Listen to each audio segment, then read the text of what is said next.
അല്ല ആനന്ദവും സന്തോഷവും ഒക്കെ അനുഭവിക്കാം. പക്ഷെ അതല്ല ലക്ഷ്യം, അത് പ്രഥമ ലക്ഷ്യമാകരുത്. ഈ ശാരീരിക ബന്ധത്തിന്റെ പ്രഥമ ലക്ഷ്യം ഈ ജഡിക സുഖാസ്വാദനം മാത്രമാണെങ്കിൽ അവിടെ പരിശുദ്ധാത്മാവിന് റോളില്ല. ആ മക്കളെ ദൈവമക്കളാക്കി വളർത്തി അവരുടെ സ്വന്തം സ്വാർത്ഥ താല്പര്യം വെച്ചിട്ടല്ല മക്കളെ വളർത്തുന്നത്. ഒരപ്പൻ എന്നോട് പറഞ്ഞതാണ്, അച്ഛാ എൻ്റെ മകൻ അച്ഛനാകണമെന്ന് പറഞ്ഞ് ബഹളം ഉണ്ടാക്കുന്നു സെമിനാരി ചെന്നെന്ന് പറഞ്ഞാൽ. അവൻ 10ാം ക്ലാസ് മുതൽ പറഞ്ഞു തുടങ്ങിയതാണ്. +2 കഴിഞ്ഞു, ഇപ്പം ഡിഗ്രി കഴിഞ്ഞു, ഇപ്പം പോസ്റ്റ് ഗ്രാജുവേഷൻ കഴിഞ്ഞു. അവന് അച്ഛനാകണമെന്ന് പറഞ്ഞാൽ ഭയങ്കര നിർബന്ധമാണ്. അച്ഛാ എനിക്ക് ഒറ്റ മകനേ ഉള്ളൂ, അവസാനം എൻ്റെ വായിൽ വെള്ളമൊഴിച്ചാൽ എന്നെ ആരും ഉണ്ടാവില്ല. എൻ്റെ പൊന്നു മാതാപിതാക്കളെ, മക്കൾ അവസാനം വായിൽ വെള്ളം ഒഴിച്ചു വരുമെന്ന് പറഞ്ഞ് ആരും വെള്ളം ഇറക്കിക്കൊണ്ട് വേണ്ടിയില്ല. വെറും പൊട്ടത്തിലാണ്. ആന്റണി ശരിയല്ലേ? അല്ല എന്ന് പറഞ്ഞിട്ട് ആന്റണി ചെയ്യാതിരിക്കരുത്, ഞാൻ അങ്ങനെ പറഞ്ഞിട്ടില്ല. മാതാപിതാക്കള്, ഞാനൊരു കാര്യം പറയട്ടെ, ഒരു ചോദ്യം ചോദിക്കാൻ പോണേ, പൊട്ടച്ചോദ്യമല്ല. നിങ്ങൾ മക്കളെ ജനിപ്പിച്ചത് നിങ്ങൾക്ക് വേണ്ടിയാണ്, ആ മക്കൾക്ക് വേണ്ടിയാണ്. ഈ മക്കൾ നിങ്ങളിലൂടെ മാത്രമേ ജനിക്കൂ. ലോകത്തിൽ ഈ കുഞ്ഞ് ഇതേ കൊച്ചെന്തിനാണ് കറുത്തുപോയി അല്ല, പിന്നെ നിങ്ങൾ അത് പറയും. ഈ കൊച്ച്, ഈ അപ്പനും അമ്മയും വേണം, ആകെയുണ്ട് അപ്പൻ അമ്മ, അപ്പൊ കറുത്തുപോയി സാരമില്ല.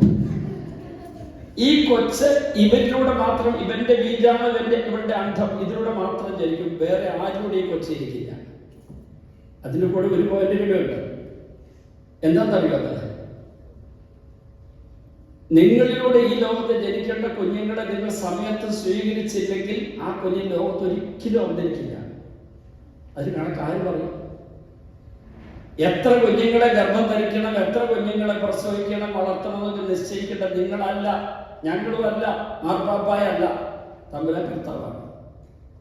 തമ്പുരാന്റെ നിശ്ചയം അറിഞ്ഞു വേണം ചെയ്യാൻ. അങ്ങനെ കുറെ ചെറുപ്പക്കാരിപ്പോ ഉണ്ട്, 3, 4, 5, 6 പിള്ളേരൊക്കെ ജനിപ്പിക്കുന്ന മാതാപിതാക്കൾ കുറെ പേരുണ്ട്. വളരെ ചുരുക്കം, ഒരു 5% കാണുമായിരിക്കും. ആന്റിക്ക് എത്ര പിള്ളേരുണ്ട്? ആന്റണി ഇപ്പൊ കാണിച്ചത് എങ്ങനെ ഞാൻ കാണിച്ചു തരാം. കൈയുടെ മറച്ചു വെച്ചിട്ട് 2 കാണിച്ചു. ഞാനോർത്ത് 7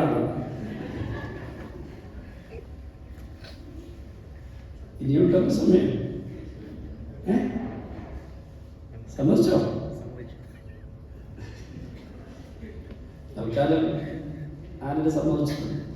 ഹല്ലേലൂയ. എത്ര കുഞ്ഞുങ്ങളെ ഗർഭം ധരിക്കണം. അതുപോലെ കല്യാണം കഴിച്ചുകൊണ്ട് കുഞ്ഞുങ്ങളെ ഗർഭം ധരിക്കാതിരിക്കുന്നത്, സ്വീകരിക്കാതിരിക്കുന്ന പാപമാണ്.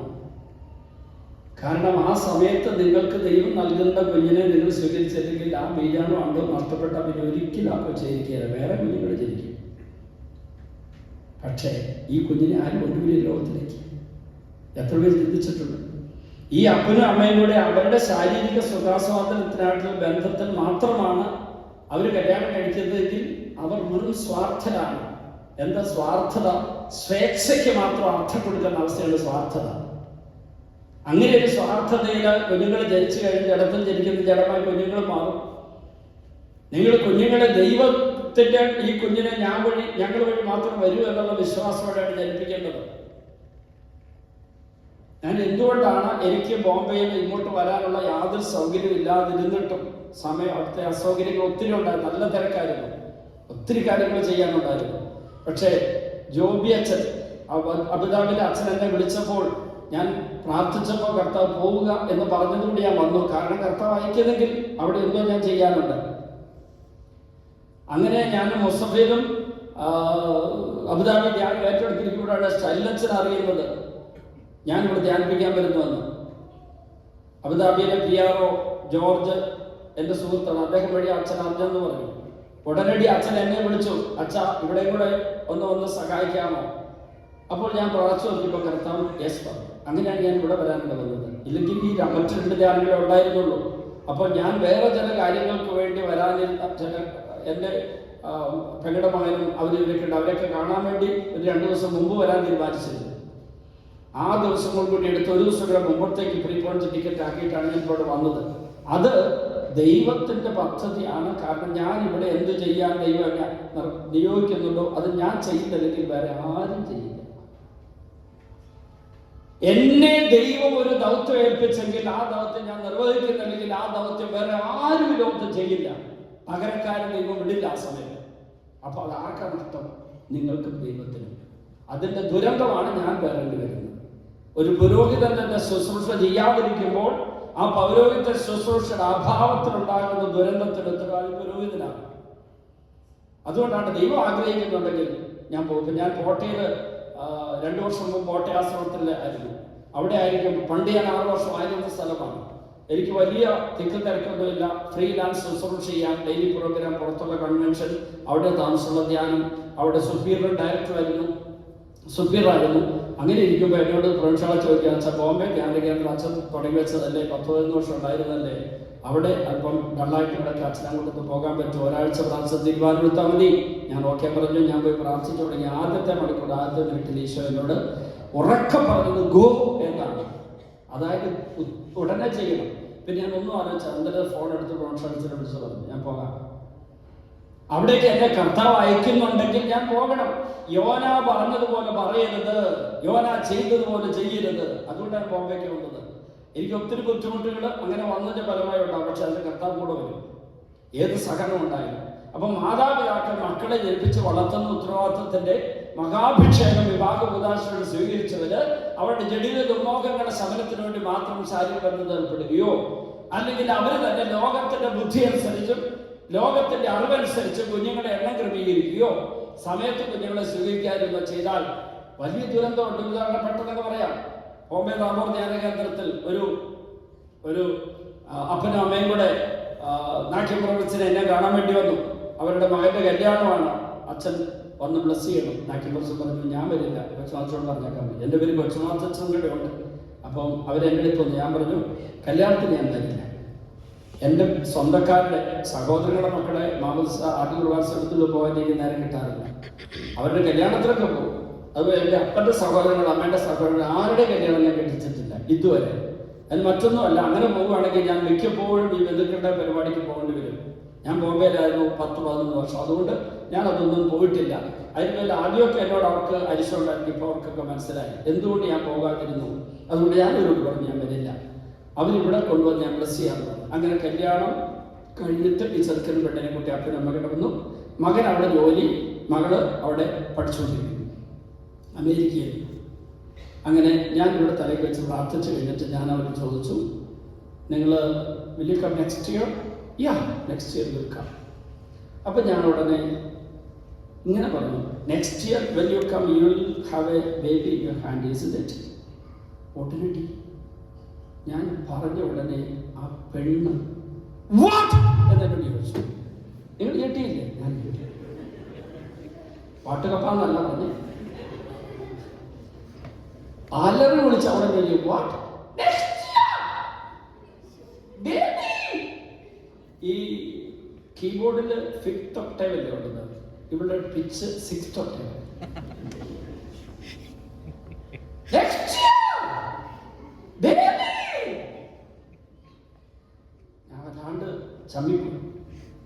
ചമ്മൽ എന്ന് പറഞ്ഞാൽ winger of the heart and monger of faces called ചമ്മൽ.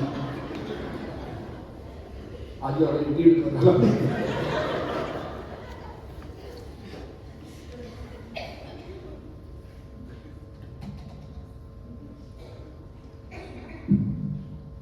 ഞാനുടനെ ചമ്മൽ മാറാൻ വേണ്ടി ഭർത്താൻ ചോദിച്ചു, വട്ടക്കൂട്ടിയും നോ ചാൻസ്. അസിന് കുറച്ച് ബെൻസോട്ടിയുടെ കാറ്റ് വന്നൊരു ചാൻസ്. പിന്നെ എനിക്ക് പറയാൻ പറ്റില്ല, അടുത്ത വർഷം പ്രസവിക്കണം എനിക്ക് പറയാൻ പറ്റും. അതിനുള്ള അധികാരികളും പുരോഗതിയും എത്താനും ജനറലായിട്ട് പറയാം. അപ്പം അവർ വിട്ടു. അതൊക്കെ കഴിഞ്ഞിട്ട് 10 വർഷം കഴിയുമ്പോൾ ഒരു ധ്യാന കേന്ദ്രത്തിൽ 2 പേര് ധ്യാനിക്കാൻ വേണ്ടി ഭാര്യ ഭർത്താവുമാണ്. തല പറ്റ വെട്ടി മുടി നരച്ചു, ഒരു വളരെ അയഞ്ഞ ഡ്രസ്സൊക്കെ ധരിച്ച് വല്ലാതെ വ്യവസ്ഥനായ ഒരു ചെറുപ്പക്കാരൻ. അവൻ്റെ അടുത്ത് വല്ലാതെ ദുഃഖഭാവം നയിക്കുന്ന ഭാര്യ എന്നോട് ചോദിച്ചു, ഡു യു റിമെമ്പർ ഫാദർ? ഞാൻ പറഞ്ഞു Can you recognize our face? ഞങ്ങൾക്കില്ല. Sorry father. അന്ന് അച്ഛൻ്റെ അടുത്ത് വന്ന അപ്പൻ്റെ അമ്മയുടെ പേര് പറഞ്ഞപ്പോൾ എനിക്ക് മനസ്സിലായി. അന്ന് ഞങ്ങൾ കല്യാണം കഴിഞ്ഞ അച്ഛൻ്റെ അടുത്ത് ബ്ലെസ്സിങ്ങിന് വന്നവരാണ്.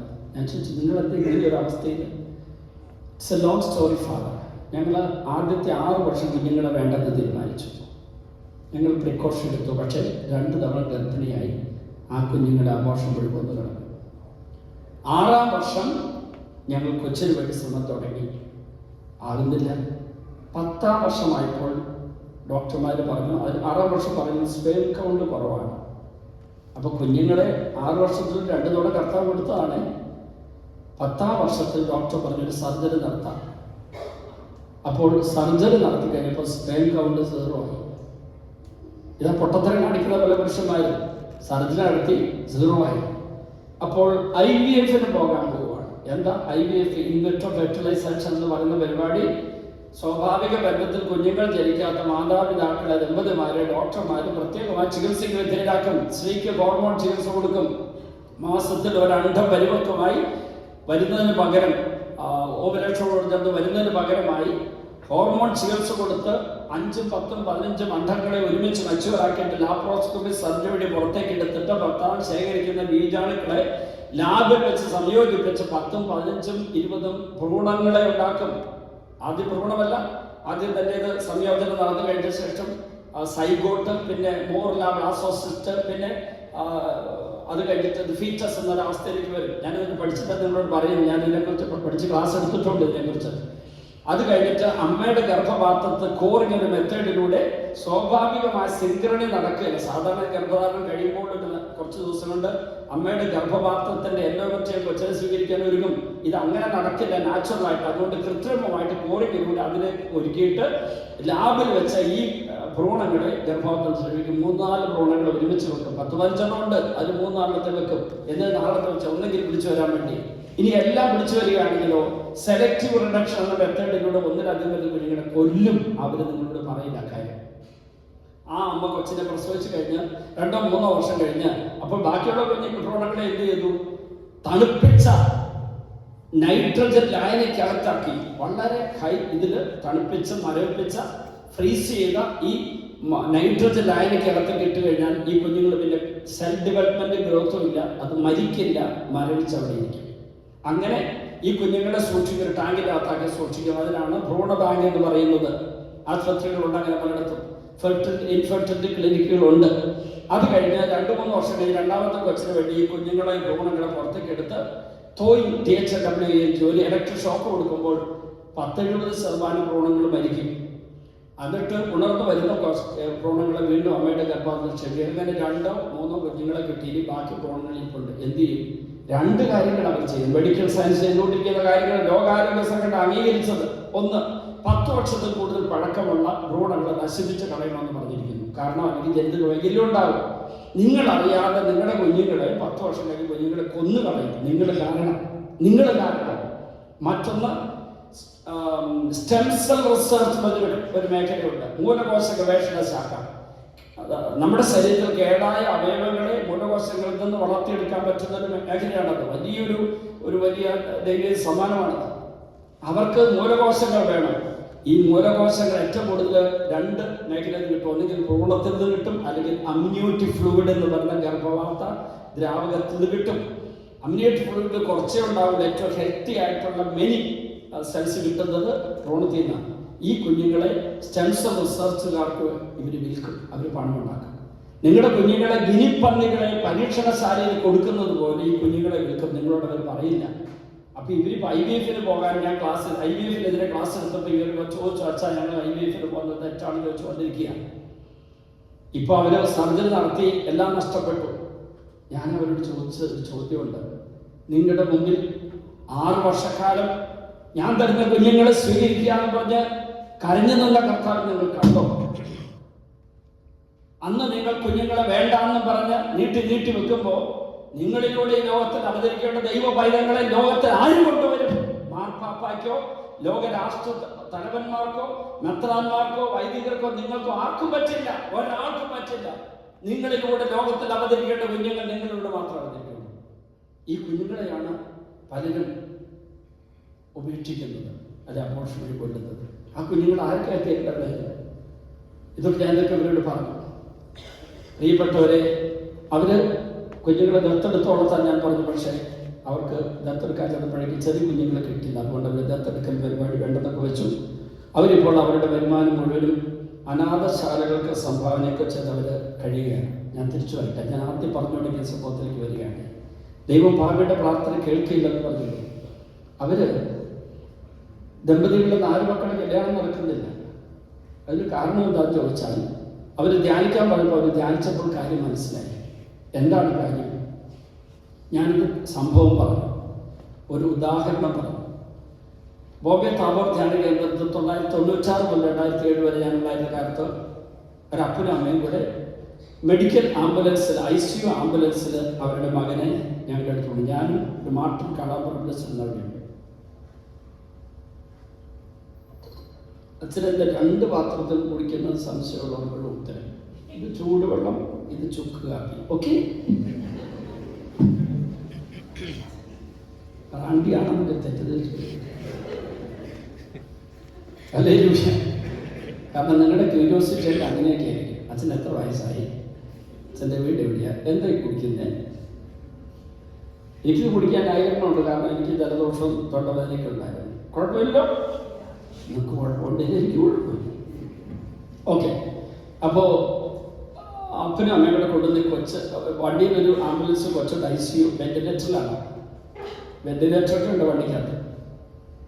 എന്താ പ്രശ്നം? മെനിഞ്ചൈറ്റിസ് വന്നുണ്ട്. 15 വയസ്സായ കുട്ടി ബ്രിച്ച് ആൻഡ് ഹോസ്പിറ്റൽ ബോംബെ കിടക്കുകയാണ്. കൊച്ച് ഡെഡ് ബോഡിയാണ് ഡോക്ടർമാർ പറയുന്നത്. മരിച്ചു, നിങ്ങൾ കൊണ്ടുപോകും. പക്ഷെ അവർ കൊണ്ടുപോയില്ല.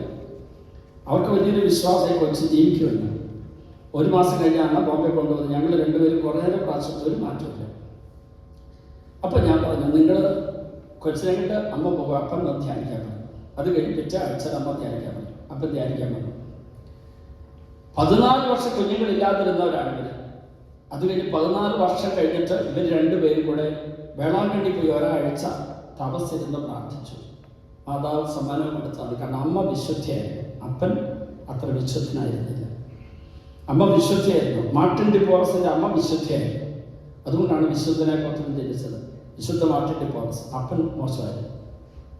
ഈ കുഞ്ഞിനെ അമ്മ ഉപേക്ഷിച്ചവരായിരുന്നു. അങ്ങനെയുണ്ട്. അപ്പൻ മോശമാണെങ്കിലും അമ്മ നല്ലവളാണെങ്കിൽ അവരുടെ ജനിക്കുന്ന കുഞ്ഞിന് കൃപ കിട്ടും. അപ്പൻ്റെ കൂടെ കുറവ് അമ്മയ്ക്ക് പരിഹരിക്കാം, അമ്മയുടെ കുറവ് അപ്പന് പരിഹരിക്കാൻ പറ്റും. ഏതായിരുന്നാലും അമ്മ വിശുദ്ധിയായിരുന്നു. ഈ അപ്പൻ ധ്യാനത്തിൻ്റെ 2ാം ദിവസം എന്ന് പറഞ്ഞാൽ, അച്ഛാ ഞാനിപ്പോഴൊരു കാര്യം അറിഞ്ഞത്, അത് മറന്നും കിടക്കായിരുന്നു. 30 വർഷം മുമ്പാണ് എൻ്റെ കല്യാണം. കേരളത്തിൽ കൃഷി കുടുംബമാണ്, സാമ്പത്തിക സ്വസ്ഥതയുള്ള കുടുംബമായിരുന്നു. 21 വയസ്സ് എനിക്ക് പ്രായമുള്ളപ്പോൾ എൻ്റെ കല്യാണം ഉറപ്പിച്ചു.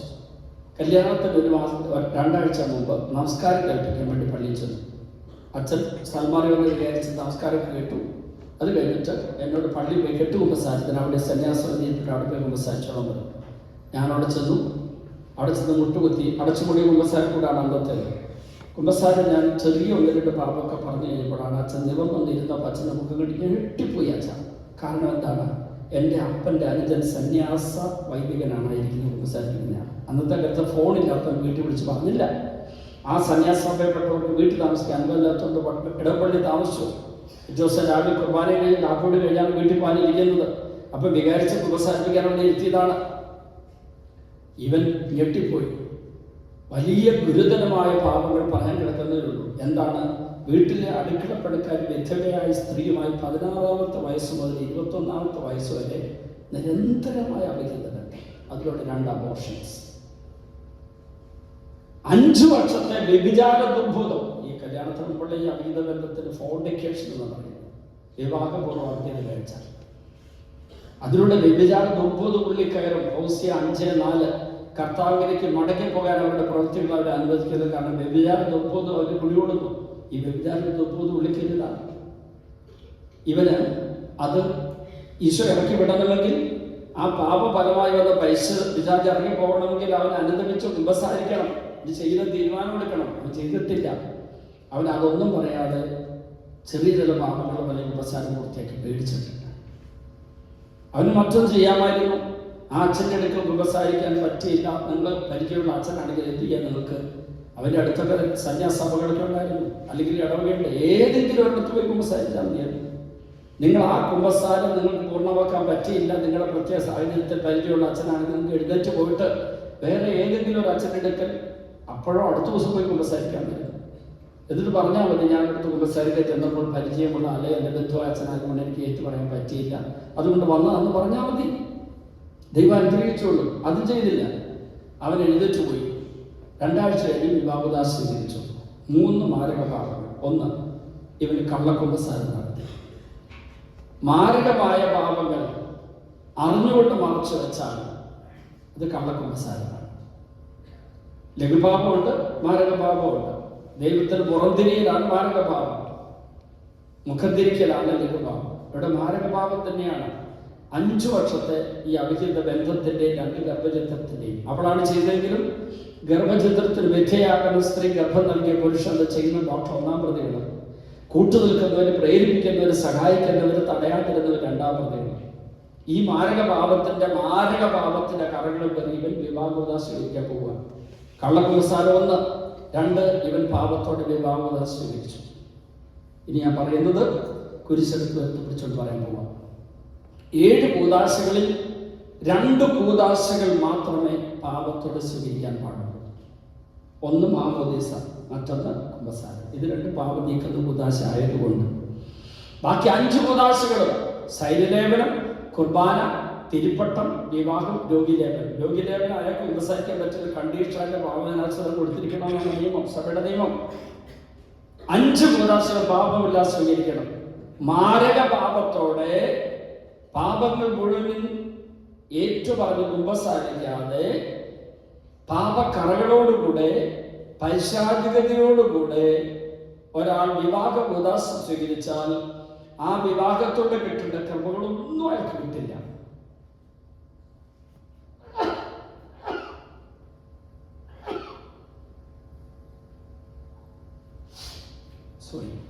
അപ്പോ ഇന്നലെ ഈ സമയത്തായിരിക്കും ജലദോഷം തുടങ്ങിയത്. വീണ്ടും വരാൻ പോകുന്നല്ലേ സംശയം? അല്ല, അല്പം ചുക്കാപ്പി വെള്ളം കുടിക്കാൻ വേണ്ടി ദൈവം തന്ന ഒരു അവസരമായിട്ട് അത് എടുത്താൽ വരെ നെഗറ്റീവായിട്ട് കാണാൻ ഞാൻ പറയാം. ഓക്കെ, തിരിച്ചു വരാം. മാരകപാപത്തോടെ വിവാഹ കൂദാശ സ്വീകരിച്ചാൽ ആ കുടുംബത്തിന്റെ അടിത്തറ തകരും. അനേകം കുടുംബങ്ങൾ തകരാൻ കാരണങ്ങളാണ്. 1, 2 അല്ല. എൻ്റെ 35 വർഷത്തെ പൗരോഹിത്യ ജീവിതത്തിനിടയ്ക്ക്, ഈ 65 വയസ്സിനിടയ്ക്ക് ആയിരക്കണക്കിന് കേസുകൾ ഞാൻ കേട്ടു. ഞാൻ സ്ഥലം പറയില്ല, ഒരിടത്ത് ദമ്പതികൾ ക്ലാസ് എടുക്കുക. ഞാൻ ഇക്കാര്യം പറഞ്ഞു, ഒരു ഡീറ്റെയിൽ ആയിട്ട് ക്ലാസ് എടുത്തു. അത് കഴിഞ്ഞ് എല്ലാവരുടെ തല മുൻപിട്ട് അവിടെ ഇരിക്കാൻ പറഞ്ഞു. വിവാഹ ഉദാശ പാപത്തോടെയാണ് സ്വീകരിച്ചത്, കൈവെക്കാൻ പറഞ്ഞു. അതിൻ്റെ അകത്ത് 50% പേര് കൈവെക്കും. എന്തൊരു ദുരവസ്ഥയാണത്! എന്നെപ്പോലുള്ള വൈദികരെയാണ് ആദ്യം കുറ്റപ്പെടുത്തുന്നത്, ജനങ്ങൾ ഇതിനുവേണ്ടി ഒരുക്കുന്നില്ലാത്തത്. പക്ഷെ കേരളത്തിൽ എല്ലായിടത്തും ഇപ്പോൾ പ്രീ-കാന കോഴ്സൊക്കെ ഉണ്ട്. ഒരുക്കമില്ലെന്ന് പറയാൻ പറ്റില്ല, പക്ഷെ ഗൗരവമായിട്ട് എടുക്കുന്നില്ല.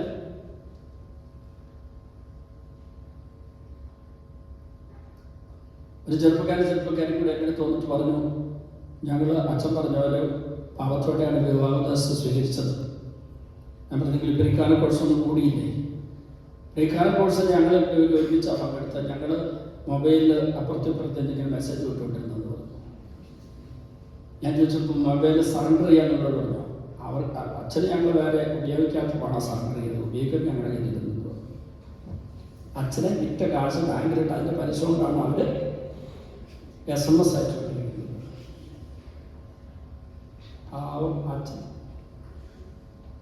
അച്ഛനൊന്നും അറിയുന്നില്ല. അച്ഛൻ്റെ വിചാരം പ്രീ-കാന കോഴ്സ് ഗംഭീരമായിട്ട് നടക്കാമെന്നാണ്. അപ്പോൾ അവർ അത് കഴിഞ്ഞിട്ടുണ്ട്. അച്ഛൻ്റെ ദുരന്തങ്ങൾ പോലുമാണ് അവർ എൻ്റെ അടുത്ത് ധ്യാനിക്കാൻ വന്നപ്പോഴേ കാര്യങ്ങളൊക്കെ പറഞ്ഞത്. രക്തത്തിളപ്പിൻ്റെ സമയത്ത് പറഞ്ഞാൽ മനസ്സിലാവില്ല. ഒരു ദുരന്തം ഉണ്ടാകട്ടെ, തളർച്ചയും ക്ഷീണമൊക്കെ വരട്ടെ, അപ്പോഴാണ് പറഞ്ഞത് ദൈവത്തിൻ്റെ സ്വരം കേൾക്കാൻ സമയം കിട്ടുന്നത്. അപ്പം കള്ളക്കുമ്പസാരം ഒരു കാര്യം കൂടെ ഉണ്ട് കേട്ടോ. നിങ്ങൾ 10, 20, 30 വർഷം മുമ്പ് ഒരു കള്ളക്കുമ്പസാരം നടത്തി അതിന് ശേഷം ഇങ്ങോട്ടുള്ള എല്ലാം നല്ല കുമ്പസാരങ്ങളാണെങ്കിലും ഈ പാപം ഇതുവരെ പറഞ്ഞിട്ടില്ലെങ്കിൽ 10-30 വർഷത്തെ എല്ലാ കുമ്പസാരങ്ങളും കള്ളക്കുമ്പസാരങ്ങളാണ്. അത് നിങ്ങൾ പറയണം, 30 വർഷങ്ങളായി ഞാൻ കള്ളക്കുമ്പസാരമാണ് നടത്തിക്കൊണ്ടിരുന്നതെന്ന് പറയണം കുമ്പസാരത്തിൽ. 2, വിവാഹ ഉദാശ അയോഗ്യതയോടെ സ്വീകരിച്ചിട്ടുണ്ടായ ദുരന്തങ്ങൾ. ഞാൻ ഇന്നലെ പറഞ്ഞ സംഭവം ഓർക്കുന്നുണ്ടോ? ഒരു ഫീമെയിൽ നേഴ്സും മെയിൽ നേഴ്സും 9 വയസ്സുള്ള കൊച്ചിന്റെ കാര്യം പറഞ്ഞ ഓർമ്മയുണ്ടോ? ഓർക്കുന്നുണ്ടെങ്കിൽ ഏസ് പറഞ്ഞേ കണ്ടോ? ചീന കേസ് പറഞ്ഞാൽ ഓർത്തിരിക്കും. ഞാൻ വേറെ വചനം പറഞ്ഞതിനെ പറ്റി ചോദിച്ചാൽ നിങ്ങൾക്ക് പറയാൻ പറ്റുമോ? ഉദാഹരണങ്ങളാണെങ്കിൽ നിങ്ങൾ ഓർത്തിരിക്കും. അതുകൊണ്ടാണ് ഞാൻ ചോദിച്ചത്. നിങ്ങൾ ഉദാഹരണം ഓർത്തിരിക്കുന്നുണ്ട്, സന്തോഷം. അതും വിവാഹ ഉദാശ അയോഗ്യത സ്വീകരിച്ചിട്ട് ജനിപ്പിച്ച കുഞ്ഞാണ്. വിവാഹം കഴിച്ചതിന് മുമ്പ് ജനിപ്പിച്ച കുഞ്ഞായിരുന്നു, 9 വയസ്സുകാരി. ഇവിടെ അത് കഴിഞ്ഞതിന് ശേഷം അന്ന് മുതൽ ഇന്ന് വരെ ഇവര് സ്ഥിരമായി കുർബാന സ്വീകരിക്കുന്നുണ്ട്. നിങ്ങൾക്കറിയാമോ അയോഗ്യതയുടെ കുർബാന സ്വീകരിച്ചാലോ കുഴപ്പം? യോഹന്നാൻ 13:27 യൂദാസ് അയോഗ്യതയോടെ യേശുവിന്റെ ശരീരം യേശുവിന്റെ കരങ്ങളിൽ നിന്ന് സ്വീകരിച്ച ഉടനെ അവന് സാത്താൻ പ്രവേശിച്ചു. പാപത്തോടെ, യോഹന്നാൻ 13:27 പാപത്തോടെ വിവാഹബോധ സ്വീകരിച്ചാൽ അപ്പോൾ തന്നെ പിശാച് നമ്മുടെ ഉള്ളിൽ കയറും. അടുത്ത വചനം നിങ്ങൾ പറയുന്നത് കേൾക്കും. നിങ്ങൾ ബൈബിൾ തപ്പിക്കൊണ്ടിരിക്കുകയല്ലേ, അങ്ങനെ ഒരു ഡിസ്ട്രാക്റ്റഡ് ആകും നിങ്ങൾ കേട്ടോ. അതുകൊണ്ട് ഞാൻ പറയുന്നത് ശ്രദ്ധിച്ച് കേൾക്കുക. അടുത്ത് പറയുന്നത് കേൾക്കാൻ കിട്ടിയാൽ ഇങ്ങനെ മറിച്ചുകൊണ്ടിരിക്കും. പണ്ടൊരു ചേർത്തി എൻ്റെ പറഞ്ഞാല് അച്ഛൻ ഇങ്ങനെ ബൈബിൾ പറയല്ലേ, അച്ഛൻ എന്തെങ്കിലും പറയും, ഞാൻ തുടക്കം വരെ തപ്പി വരുമ്പോഴേക്കും അച്ഛൻ അടുത്ത വചനം പറയും. ഞാൻ അപ്പം ചേർച്ചയോട് ഒരുപാട് ദിവസം പറഞ്ഞാൽ 31 തപ്പാൻ തുടങ്ങി എന്ത് ചെയ്യാനാണ്? 30 പറയുമ്പോഴേക്ക് ഏശയ മുതൽ തപ്പി തുടങ്ങുന്നു. എവിടെയാ പുസ്തകത്തിൽ നിന്നൊന്നും അറിയാൻ പാടില്ല അമ്മച്ചിക്ക്. അതുകൊണ്ട് ഇവിടെ നിങ്ങൾ അങ്ങനെയല്ല, നിങ്ങൾ നല്ല ഒരുമാതിരി നല്ല ബൈബിൾ പരിചയമുള്ളത് അതിലിരിക്കുന്ന എനിക്കറിയാം. പക്ഷെ ഞാൻ പറയുകയാണ്, ഈ സമയത്ത് ഞാൻ പറയുന്നത് കേൾക്കാൻ വേണ്ടി കോൺസെൻട്രേഷൻ കിട്ടാൻ വേണ്ടി നിങ്ങൾ ബൈബിൾ ഇപ്പം തപ്പാൻ പോകണം. അത് നിങ്ങൾ വീട്ടിൽ ചെന്നിട്ട് നോക്കിയാൽ ഇപ്പം നിങ്ങൾ അതൊന്ന് ശ്രദ്ധിച്ച് കേൾക്കണേ, എഴുതിയെടുക്കുക, എന്നിട്ട് വീട്ടിൽ ചെന്ന് വായിക്കും. ഓക്കെ. യോഹന്നാൻ 13:27 ഇപ്പം ഞാൻ പറഞ്ഞു പിശാച് പ്രവേശിച്ചു. 1 കൊരിന്തോസ് 11:27 1 കൊരിന്തോസ് 11:27 അയോഗ്യതയോടെ കർത്താവിന്റെ അപ്പം ഭക്ഷിക്കുകയും പാത്രത്തിൽ നിന്ന് പാനം ചെയ്യുകയും ചെയ്യുന്നവൻ തന്നെ ശിക്ഷാവിധിയാണ് ഭക്ഷിക്കുന്നതും പാനം ചെയ്യുന്നതും. നിങ്ങളിൽ പലരും രോഗികളും ദുർബലമനുസരിച്ച് മരിച്ചു പോയതിന് കാരണം ഇതാണ്, നിങ്ങൾ നിങ്ങളെ തന്നെ ശരിയായി വിധിച്ചതിന് നിങ്ങൾ വിധിക്കപ്പെടുകയില്ലായിരുന്നു. പ്രിയപ്പെട്ടവരെ, പാപത്തോടെ കുർബാന സ്വീകരിച്ച് ഇയാൾ 30 വർഷക്കാലം കഴിഞ്ഞു. പാപത്തോടെ വിവാഹബോധ സ്വീകരിച്ചു. ദൈവം ഈ സ്ത്രീയുടെ വിശുദ്ധി കണ്ടിട്ട് അവർക്കൊരു കൊച്ചിനെ കൊടുത്ത മാതാവിന്റെ മധ്യസ്ഥതയിൽ തീർച്ചയായിട്ടും ഞാൻ നിങ്ങളോട് പറയുകയാണ്, സെബസ്ത്യാനോസ് പുണ്യാളന്റെയും ഗീവർഗീസ് പുണ്യാളന്റെയും മാതാവിന്റെ ഒക്കെ മധ്യസ്ഥതയിൽ പ്രാർത്ഥിക്കുന്നതിന് വലിയ ഫലങ്ങളുണ്ട്. ഇപ്പൊ TV-യിൽ ഒരു വീഡിയോ കിടപ്പുണ്ട്, നമ്മുടെ യൂട്യൂബില്. ഒരു അച്ഛന്റെ കൃപാസനത്തിലെ എന്താ പറയുക ഉടമ്പടി എടുത്ത് ഒരു വലിയ ദുരിതത്തിന്റെ മോചനം ജർമ്മനിയിൽ വർക്ക് ചെയ്ത അച്ഛന്റെ ഒരു കഥ. ആ അച്ഛന്റെ സംഭവങ്ങൾ അവിടെ പറയുന്നുണ്ട്. അച്ഛനും കൂടെയുള്ള അച്ഛൻ്റെ ഒരു പാട്ടൊക്കെ പാടുന്നുണ്ട്, അതിനകത്ത് പിടികിടപ്പുണ്ട്. ഉടമ്പടി എടുത്തതാണ്, കൃപാസനത്തിൽ ഉടമ്പടി എടുത്ത് കിട്ടിയ ഒരു മഹാത്ഭുതം. സാധിക്കുന്നവരൊക്കെ അത് ചെയ്യണമെന്ന് ഞാൻ റെക്കമെൻഡ് ചെയ്യുക. ജോസഫിന്റെ വിശുദ്ധന വൈദികനാണ്. ഈ കാലഘട്ടത്തിൽ ദൈവം അവതരിപ്പിച്ചിരിക്കുന്നത് വിശുദ്ധ പ്രവാചകനാണ്. പിന്നെ അതിനകത്ത് കുറെ കാര്യങ്ങൾ പറയുന്നത് സ്വീകാര്യമല്ലാത്തതുകൊണ്ട് അതിനെക്കുറിച്ചൊന്നും വിധിക്കാൻ ഞാൻ ആളല്ല. എന്നോട് ഒരാൾ പറഞ്ഞു, എനിക്ക് അത് സ്വീകരിക്കാൻ പറ്റുന്നില്ല എന്നൊക്കെ പറഞ്ഞു. ഞാൻ പറഞ്ഞു, നിങ്ങൾക്ക് സ്വീകരിക്കാൻ പറ്റുമെങ്കിൽ സ്വീകരിക്കുക. ഫോട്ടോ ധ്യാനികൾ തുടങ്ങിയ കാലത്ത് എന്തെല്ലാം വിമർശനങ്ങളുണ്ടായി. പിന്നീട് എല്ലാവരും അംഗീകരിച്ച മറ്റു പല ധ്യാന കേന്ദ്രങ്ങളും അവിടെ നിന്നാണ് പുറപ്പെട്ട് വന്നതെന്ന് അവർ തന്നെ പരസ്യമായിട്ട് വട്ടായിരിച്ചതും ഡാനിയലിച്ചതും ഡൊമിനിക്കലിച്ചതും ഒക്കെ പറയുന്നുണ്ടല്ലോ. തുടക്കം അവിടെ ആയിരുന്നു. കശ്മീർ നവീകരണത്തിൽ നിന്ന് ധ്യാന കേന്ദ്രത്തിന്റെ ഇതിലേക്ക് വന്നത്. തുടക്കത്തിലുള്ള വിമർശനമൊക്കെ വരും. കൃപാസനത്തിന് അവിടുത്തെ ഉടമ്പടി എടുത്ത് ഒത്തിരി അനുഗ്രഹം പ്രാപിച്ചവർ അനേകം പേരുണ്ട്. ഞാനും പറയും, നിങ്ങൾ ആ ഉടമ്പടി എടുത്ത് അത് പാലിച്ച് അനുഗ്രഹം പ്രാപിക്കും. പക്ഷെ അത് കാര്യനേട്ടത്തിന് വേണ്ടി മാത്രം ആഗ്രഹമുണ്ട്. ദൈവമായി നല്ലൊരു ബന്ധത്തിലേക്ക് വരണം. അതാണ് എൻ്റെ അടിസ്ഥാന ലക്ഷ്യം. ദൈവമായി മാമോദിസയിലൂടെ ഉടമ്പടി ഉണ്ടാകുന്നുണ്ട്. ആ ഉടമ്പടി ഉറപ്പിക്കുന്ന ഒരു പരിപാടിയാണ്. മാമോദിസയിൽ ഉണ്ടാകുന്ന ഈ മാമോദിസ ഉടമ്പടി സാക്രമെന്റൽ കവനന്റ് ഉണ്ടല്ലോ, അതിനെ റീട്രേറ്റ് ചെയ്യുന്ന, ഉറപ്പിക്കുന്ന, പിന്നെ നന്നായിട്ട് കോൺക്രീറ്റ് ചെയ്ത് ഉറപ്പിക്കുന്ന ഒരു പരിപാടിയാണ് നമ്മുടെ ഈ ഉടമ്പടി എടുക്കുന്നത്. മനസ്സിലാക്കിയാൽ മതി. ഞാനിങ്ങനെ മനസ്സിലാക്കാം. ഞാൻ അവിടെ പ്രസംഗിച്ചിട്ടുണ്ട്. എൻ്റെ കൂട്ടുകാരനാണ് അച്ഛൻ VV അച്ഛൻ. അപ്പോൾ ഞാൻ പറഞ്ഞു വരുന്നത്, ഈ സഹോദരിയുടെ വിശുദ്ധിയാണ്. അപ്പൊ ഒരച്ഛൻ പറയുകയാണ്, ഉടമ്പടിക്കെടുത്ത് പ്രാർത്ഥിച്ചു അനുഗ്രഹം കിട്ടിയപ്പോൾ സഹോദരി മാതാവിനോട് പ്രാർത്ഥിച്ചാണ് കൊച്ചിനെ കിട്ടിയത്. പക്ഷേ അപ്പൻ പാപം ഇപ്പോഴും കിടക്കുകയാണ്. അമ്മ നിരപരാധി ആയതുകൊണ്ട് ആ കൊച്ചിന് അത്ര അനുഗ്രഹം കിട്ടി. അതുകൊണ്ടാണ് കൊച്ചിനെ കിട്ടിയത്. 14 വർഷം കഴിഞ്ഞ് കിട്ടിയ കൊച്ചാണ്. ചുണ്ടാവിലെന്ന് പറഞ്ഞിരുന്നാണ്. ആ കൊച്ചാണ് ഇപ്പം മരണാസനെ കിടക്കുന്നത്. ഈ ആൾ നന്നായിട്ട് അതൊക്കെ ഏറ്റുപറഞ്ഞ് ഉപസാരിച്ചു, പിറ്റാഴ്ച ഭാര്യയൊക്കെ അയച്ചു. 1 മാസം കഴിഞ്ഞ് ബോംബെ വെച്ചാലി ഹോസ്പിറ്റലിൽ ഈ കുഞ്ഞ് കണ്ണ് തുറന്ന് ഡോക്ടർമാർ ഞെട്ടിവെക്കാൻ, ഡോക്ടർമാരുടെ ഡെഡ് ബോഡിയാണ് ഏതാണ്ട് ഈക്വലാന്ന് പറഞ്ഞത്. അത് കഴിഞ്ഞതിന് ശേഷം 1 മാസം കൂടി ആ കൊച്ചിനെ അവിടെ സൂക്ഷിച്ചു. അത് കഴിഞ്ഞ് വീട്ടിലൊരു ICU ഉണ്ടാക്കി. നല്ല കാശുള്ളവരാണ്, ബിസിനസ്സുകാരാണ്. വീട്ടിൽ 3 മാസം കൊച്ചിനെ ICUയിലൊക്കെ സൂക്ഷിച്ചു. അത് കഴിഞ്ഞതിന് ശേഷം 6 മാസക്കാലം കൊച്ചവിടെ റെസ്റ്റ് എടുത്ത് കഴിഞ്ഞിട്ട് ഈ 16 വയസ്സിൽ കൊച്ചിനെ കൂട്ടിക്കൊണ്ട് ബോംബെ താബോറിൽ ധ്യാനിക്കാൻ സാക്ഷ്യം പറയാൻ വേണ്ടി വന്നു. അവസാനത്തെ കാര്യം പറയാം. ഇപ്പോൾ ആ മകൻ വിവാഹിതനും 2 കുട്ടികളുടെ പിതാവുമാണ് ബാംഗ്ലൂരിൽ താമസിക്കുന്നത്. പ്രിയപ്പെട്ട മാതാപിതാക്കളെ, ഒരു കാര്യം അറിയുക, പാപത്തിലൂടെ എന്താ സംഭവിക്കുക? ഞാൻ ഒരു 10 മിനിറ്റ് കൂടെ ഞാൻ പറഞ്ഞിട്ട് പെട്ടെന്ന് പറഞ്ഞിട്ട് ആരാധിക്കുക. ചിലപ്പോൾ 20 മിനിറ്റ് എടുക്കുമായിരിക്കും. പാപം എന്ന് പറഞ്ഞാൽ എന്താണെന്ന് പറഞ്ഞാൽ എൻ്റെ പുസ്തകത്തിൽ ഞാൻ 3 നിർവചനം കൊടുത്തിട്ടുണ്ട്. രക്ഷിക്കാൻ വേണ്ടി കരങ്ങൾ വിളിച്ച് മാടി വിളിച്ച് വാ എന്ന് വിളിച്ചു കൊടുത്തിട്ട് ദൈവത്തോട് ഞാൻ നോ പറഞ്ഞുകൊണ്ട്, അനുഗ്രഹം ഭക്ഷിച്ചുകൊണ്ടാണ് എന്നെ വിളിക്കുന്ന ദൈവം.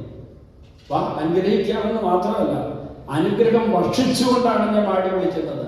Invitation by God, by pouring out blessings in abundance, അങ്ങനെ വിളിക്കുന്നത്. ആ ദൈവത്തോട് ഞാൻ നോ പറയും.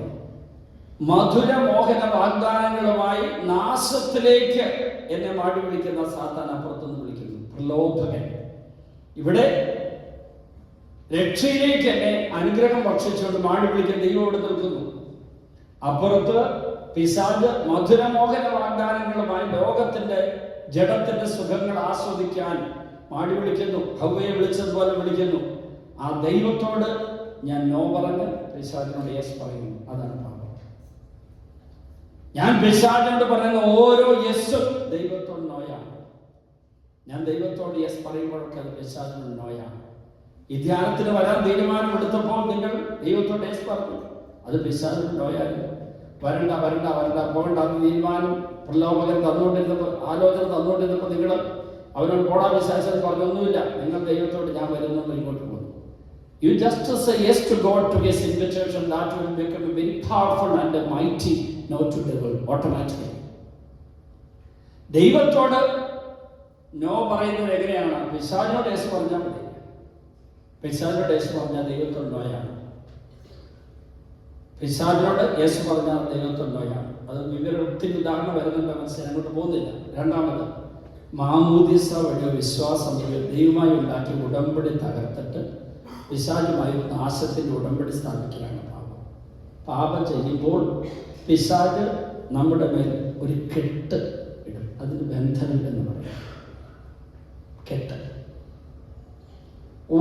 ഏത് പാപമാണെങ്കിലും, കൊലപാതകമാണെങ്കിലും, വ്യഭിചാരമാണെങ്കിലും, വേശ്യാവൃത്തിയാണെങ്കിലും, 1-ാം പ്രമാണമാണെങ്കിലും, വിഗ്രഹാരാധനാണെങ്കിലും പിശാച് നമ്മുടെ മേൽ കെട്ടിടും. അതിനെ ബന്ധനം എന്ന് പറയുന്നത്. ഇത് പൊട്ടിക്കാൻ ഈശോയ്ക്ക് മാത്രമേ പറ്റൂ. 1 യോഹന്നാൻ 3:8. 1 യോഹന്നാൻ 3:8. പിശാചിന്റെ പ്രവൃത്തികളെ നശിപ്പിക്കാനാണ് ദൈവത്തിന്റെ പുത്രൻ പ്രത്യക്ഷനായത്. പിശാചിന്റെ പ്രവൃത്തിയെ ബന്ധിക്കുക. എന്തിനാ? നിത്യനാശത്തിൽ കൊണ്ടുപോകാൻ വേണ്ടിയാണ്. ഹവ്വയെ ആദ്യത്തെ പഠിപ്പിച്ചവന്റെ പണി ഇപ്പോഴും അത് തന്നെയാണ്. കാരണം അവൻ മോഷ്ടിക്കാനും കൊല്ലാനും നശിപ്പിക്കാനും വന്നവനാണെന്ന് മാത്രമല്ല, അത് യോഹന്നാൻ 10:10 പറഞ്ഞു. യോഹന്നാൻ 8:44 ഈശോ പറഞ്ഞത് അവൻ നുണയനും നുണയുടെ പിതാവും കൊലപാതകമാണെന്നാണ്. ആദ്യപോലെ അവൻ അങ്ങനെയാണ് ചെയ്തുകൊണ്ടിരിക്കുന്നത്. അപ്പോൾ ലോകത്തില് ജഡത്തിലൂടെയും ലോകത്തിലൂടെയും അവരിങ്ങനെ മാടി പിടിച്ചുകൊണ്ടിരിക്കുമ്പോൾ അവരോട് നോ പറഞ്ഞാൽ നമുക്ക് ദൈവത്തോട് യേസായിട്ട് മാറും. പക്ഷേ പിശാചിനോട് യേസ് പറഞ്ഞു കഴിഞ്ഞാൽ അവരൊരു കെട്ടിടും. ഇത് പൊട്ടിക്കാൻ ഈശോയ്ക്ക് മാത്രമേ പറ്റുള്ളൂ. ആ ഈശോ വന്നിത് പൊട്ടിക്കണമെങ്കിൽ ഞാൻ എൻ്റെ പാപങ്ങൾ ഈശോ കേൾപ്പിച്ചു കൊടുക്കണം. പക്ഷെ അത് നമുക്കൊരു കാര്യമാണ്. പാപത്തിൽ എന്താ സംഭവിക്കുക? ഞാൻ എൻ്റെ പുസ്തകത്തിൽ പ്രധാനമായിട്ട് എഴുതിയത്, ജോസഫ് പാമ്പളാരി പിതാവാണ് അതിന് ആമുഖം എഴുതിയിരിക്കുന്നത്. മാത്യു ഇല്ലത്തോർമ്മലച്ചെന്ന ആൽവസന്റെ ഡോക്ടറായിരുന്നപ്പോൾ പാലക്കാട് മുതലുള്ള ഒരച്ഛനാണ് അതിൻ്റെ മുഖവരി എഴുതിയിരിക്കുന്നത്. ഞാറക്കാട്ട് പിതാവും ഐറിനസ് പിതാവൊക്കെ എഴുതിയിട്ടുണ്ട്. നമ്മുടെ ആലിജൽ പിതാവാണ് റിലീസ് ചെയ്യുന്നത്. ശാലോം പബ്ലിക്കേഷൻ പബ്ലിഷ് ചെയ്തു. ഞാൻ പുസ്തകം കൊണ്ടുവന്നൊന്നുമില്ല, ഒരു കോപ്പി എടുക്കാൻ മറന്നുപോയിരുന്നു. അപ്പോൾ ആ പുസ്തകത്തിൽ ഞാൻ അതിൻ്റെ വിവരണം കൊടുത്തിട്ടുണ്ട്. ഒരു 100-200 പല പേജുകളുടെ ഒരു പുസ്തകമാണ്. എന്താണ് ശാപം എന്നുള്ളത് അതിൽ വിവരിച്ചിട്ടുണ്ട്. ഇന്നിപ്പോൾ ഞാൻ അതിൻ്റെ വിശദാംശത്തിൽ പോകുന്നില്ല, ഞാൻ പെട്ടെന്ന് ചുരുക്കി എന്ന് പറയുകയാണ്. മാരക പാപം വഴി ഞാൻ ദൈവത്തെ ഉപേക്ഷിച്ച് പിശാചിനെ സ്വീകരിക്കുമ്പോൾ എന്നിൽ നിന്ന് ദൈവം ബഹിഷ്കരിക്കപ്പെടുകയും പുറത്താക്കപ്പെടുന്നു. ഞാൻ തന്നെ പുറത്താക്കി, ദൈവം ഇറങ്ങിപ്പോയതല്ല. I kicked him out. I pushed him out. I threw him out. പിശാച് എൻ്റെ ഉള്ളിലേക്ക് കയറി.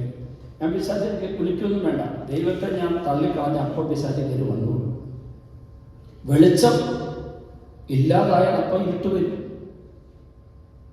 വെളിച്ചം ഇല്ലാതായാൽ അപ്പോൾ തന്നെ ഇരുട്ട് വരും. ഞാൻ വെളിച്ചത്തോട് വെളിച്ചമേ ഇരുട്ട് വാന്ന് പറയണ്ട. വെളിച്ചം പോയാൽ, വെളിച്ചം കെടുത്തി കളഞ്ഞാൽ അപ്പം ഇരുട്ട് വരും, പിശാച്. അങ്ങനെ ദൈവത്തെ പാപം വഴി ഉപേക്ഷിച്ചിട്ട് പിശാചിനെ സ്വീകരിക്കുന്നവരുടെ ഉള്ളിലേക്ക് പ്രവേശിക്കുന്ന പൈശാചിക സാന്നിധ്യം, ആ പൈശാചികത, അതിനെയാണ് ശാപം എന്ന് പറഞ്ഞത്. അടുത്തത്, പിശാചാണ് ശാപത്തിന്റെ ഉറവിടം. പിശാചിൽ നിന്നാണ് ശാപം വരുന്നത്. മൂന്നാമത്തേത്, പാപത്തിലൂടെ മാത്രമേ ശാപം നമ്മിലേക്ക് വരികയുള്ളൂ. നാലാമത്തത്, ദൈവത്തിൽ നിന്ന് ഒരിക്കലും ശാപം വരുന്നില്ല. നമ്മുടെ ശപിക്കപ്പെട്ട അവസ്ഥയിലാണ് ദൈവം ഡിക്ലെയർ ചെയ്യുന്ന അവസ്ഥയുണ്ട്, ബൈബിളിലുണ്ട്, മലാഖിയിലുണ്ടത്. നമ്മൾ അത്ര വിശദമായിട്ട് പറയുന്നത് സാധാരണ കുടുംബവർഷ വിശുദ്ധിയുടെ ധ്യാനത്തിന് 5 ദിവസം കൂടി ഞാൻ എടുക്കുന്ന ക്ലാസ്സിന്റെ ഏറ്റവും ചുരുങ്ങിയ നിമിഷം കൊണ്ട് പറയുന്ന കാര്യമല്ല ഞാൻ പറയുന്നത്, കുടുംബവർഷ വിശുദ്ധികളുടെ ധ്യാനം. അപ്പോ തലമുറകളുടെ ശാപം എന്ന് പറയുന്നതൊക്കെ വലിയൊരു വിഷയമാണ്, അങ്ങോട്ട് പോകുന്നില്ല. ഇപ്പൊ നാളെ പറഞ്ഞാൽ സമയം കിട്ടിക്കുന്നതാണ് ഞാൻ പറയാം. അത് കൂടുതൽ അറിയണമെന്നുള്ളത് നാളെ തീർച്ചയായിട്ടും പറഞ്ഞു. ഞാൻ തിരിച്ചു വരട്ടെ.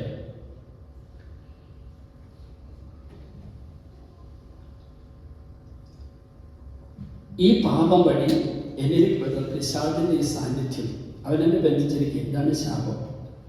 ഗലാത്യ 3:13 പൗലോസ് ലേഖ ഇങ്ങനെ പറഞ്ഞു, യേശുക്രിസ്തു നമ്മെ പ്രതി ശപിക്കപ്പെട്ടവനായി തീർന്നുകൊണ്ട് ശാപത്തിൽ നമ്മെ മോചിപ്പിച്ചു. അപ്പം അതെന്തുകൊണ്ടാണ്? മത്തായി 1:21 അവൻ തന്റെ ജനത്തെ അവരുടെ പാപങ്ങളിൽ നിന്ന് മോചിപ്പിക്കും. മത്തായി 1:21. യോഹന്നാൻ 1:29 ഇതാ ലോകത്തിന്റെ പാപങ്ങൾ നീക്കുന്ന ദൈവത്തിന്റെ കുഞ്ഞാണ്. അവിടെ ഉപയോഗിച്ച് ഗ്രീക്ക് വാക്കിന് 2 അർത്ഥമുണ്ട്. ലോകത്തിന്റെ പാപം വഹിക്കുന്ന എന്നും അർത്ഥമുണ്ട്, നീക്കുന്ന എന്നും അർത്ഥമുണ്ട്. ലോകത്തിന്റെ പാപങ്ങൾ നീക്കുന്ന ദൈവത്തിന്റെ കുഞ്ഞാണ്. 1 യോഹന്നാൻ 1:7 മുതൽ 9 വരെയുള്ള വചനങ്ങൾ. 1 യോഹന്നാൻ 1:7 മുതൽ 9 വരെയുള്ള വചനങ്ങൾ. അവിടുത്തെ പുത്രനായ യേശുവിന്റെ രക്തം എല്ലാ പാപങ്ങളും നമ്മളെ ശുദ്ധീകരിക്കുന്നു. നമുക്ക് പാപമില്ലെന്ന് പറഞ്ഞാൽ ആത്മവഞ്ചയാൽ നമ്മൾ സത്യമല്ലെന്ന് വരും. എന്നാൽ നാം നമ്മുടെ പാപങ്ങൾ ഏറ്റുപറഞ്ഞാൽ അവൻ നീതിമാനും വിശ്വസ്തനുമാകിയാൽ നമ്മുടെ നിരവധിയായ പാപങ്ങൾ ക്ഷമിക്കുകയും എല്ലാ അനീതിയും നമ്മളെ മോചിപ്പിക്കുകയും ചെയ്യും. ഇവിടെ ഏറ്റുപറയണം. എന്താ ഏറ്റുപറച്ചെന്ന് പറഞ്ഞാൽ മനസ്സിലാക്കണമെങ്കിൽ, നമ്മിലേക്ക് വന്ന ഈ പിശാചിനെ ഈശോ ഒന്ന് പുറത്താക്കണമെങ്കിൽ, ഈശോയെ നമ്മൾ ആദ്യം കൊണ്ടുപോകണമെങ്കിൽ പാപത്തെ വെറുത്തുപേക്ഷിക്കണം. ഒരു പരിശുദ്ധാത്മാവിന്റെ 7 ദാനങ്ങളുടെ ഒരെണ്ണത്തിന്റെ പേര് ദൈവഭയം എന്നാണ്. ജ്ഞാനം, ബുദ്ധി, ആലോചന, ആത്മശക്തി, അറിവ്, ദൈവഭക്തി, ദൈവഭയം. എന്താ ദൈവഭയം? പാമ്പിനെ കാണുമ്പോഴും പട്ടിയെ കാണുമ്പോൾ ആനെ കാണുമ്പോഴുള്ള പേടിയല്ല. പിശാചിനോടും പാപത്തോടുള്ള വെറുപ്പിൽ നിന്നും ദൈവത്തോടുള്ള സ്നേഹത്തിൽ നിന്നും ഉദിക്കുന്ന പുണ്യമാണ് ദൈവഭയം. അപ്പോ പിശാചിനെ വെറുത്തുപേക്ഷിക്കണം. ചിലരെങ്ങനെ പിശാചിനെ ഉപേക്ഷിക്കുന്നത് കാണിച്ചില്ല. ഇതാണ് പിശാചിന്റെ വർക്ക്. അപ്പോ പാപം ചെയ്തപ്പം ഈശോ പുറത്തായി, പിശാചിന്റെ അകത്ത് കയറി. പക്ഷെ ഈശോ എന്ത് ചെയ്യും? പിശാചിന്റെ അകത്ത് കയറി ഈശോ പുറത്തായി. ഈശോ എന്ത് ചെയ്യും? എനിക്ക് എന്നെ വേണ്ടെങ്കിൽ ഞാൻ പോകാൻ പറഞ്ഞ് ഈശോ പോവില്ല. വെളിപാട് 3:19-20. വെളിപാട് 3:19-20. ഇതാ ഞാൻ വാതിലിൽ മുട്ടുന്നു, ആരെങ്കിലും എൻ്റെ സ്വരം കേട്ട് വാതിൽ തുറന്നു തന്നാൽ ഞാൻ അവൻ്റെ അകത്ത് വരും, അവനോട് പ്രഭാഷിക്കുകയും ചെയ്യും. നമ്മൾ വാതിൽ തുറന്നു കൊടുക്കാൻ വേണ്ടി മുട്ടുന്നത്. അടുത്ത വചനം ഏശയ്യ. ഞാൻ ചോദ്യം ചോദിക്കട്ടെ, ഒരു ചോദ്യം വരുന്നുണ്ട്. പാപിയായ ഫാദർ മാത്യു, പരിശുദ്ധനായ ഫാദർ സ്റ്റാലിൻ, അത് പറയാം, അല്ലെങ്കിൽ നടത്തേണ്ടി വരുന്നത് വെറുതെ ദുരാരോപണമാണ്. പരിശുദ്ധനായ ഫാദർ സ്റ്റാലിൻ, പാപിയായ ഫാദർ മാത്യു. പരിശുദ്ധനായ ഈ ഫാദർ സ്റ്റാലിനിൽ ഈശോ ഉണ്ടോ? ഉറക്കെ പറ, എന്താ ഒരു ഡൗട്ട്? പാപിയായ ഫാദർ മാത്യുവിൽ ഈശോ ഉണ്ടോ? വസ്തുതി പറയണ്ട, ഉണ്ടെന്ന് പറഞ്ഞാൽ ഉണ്ടോ? ചോറുണ്ടോ എന്നല്ല ചോദിച്ചേ, ഉണ്ടോ?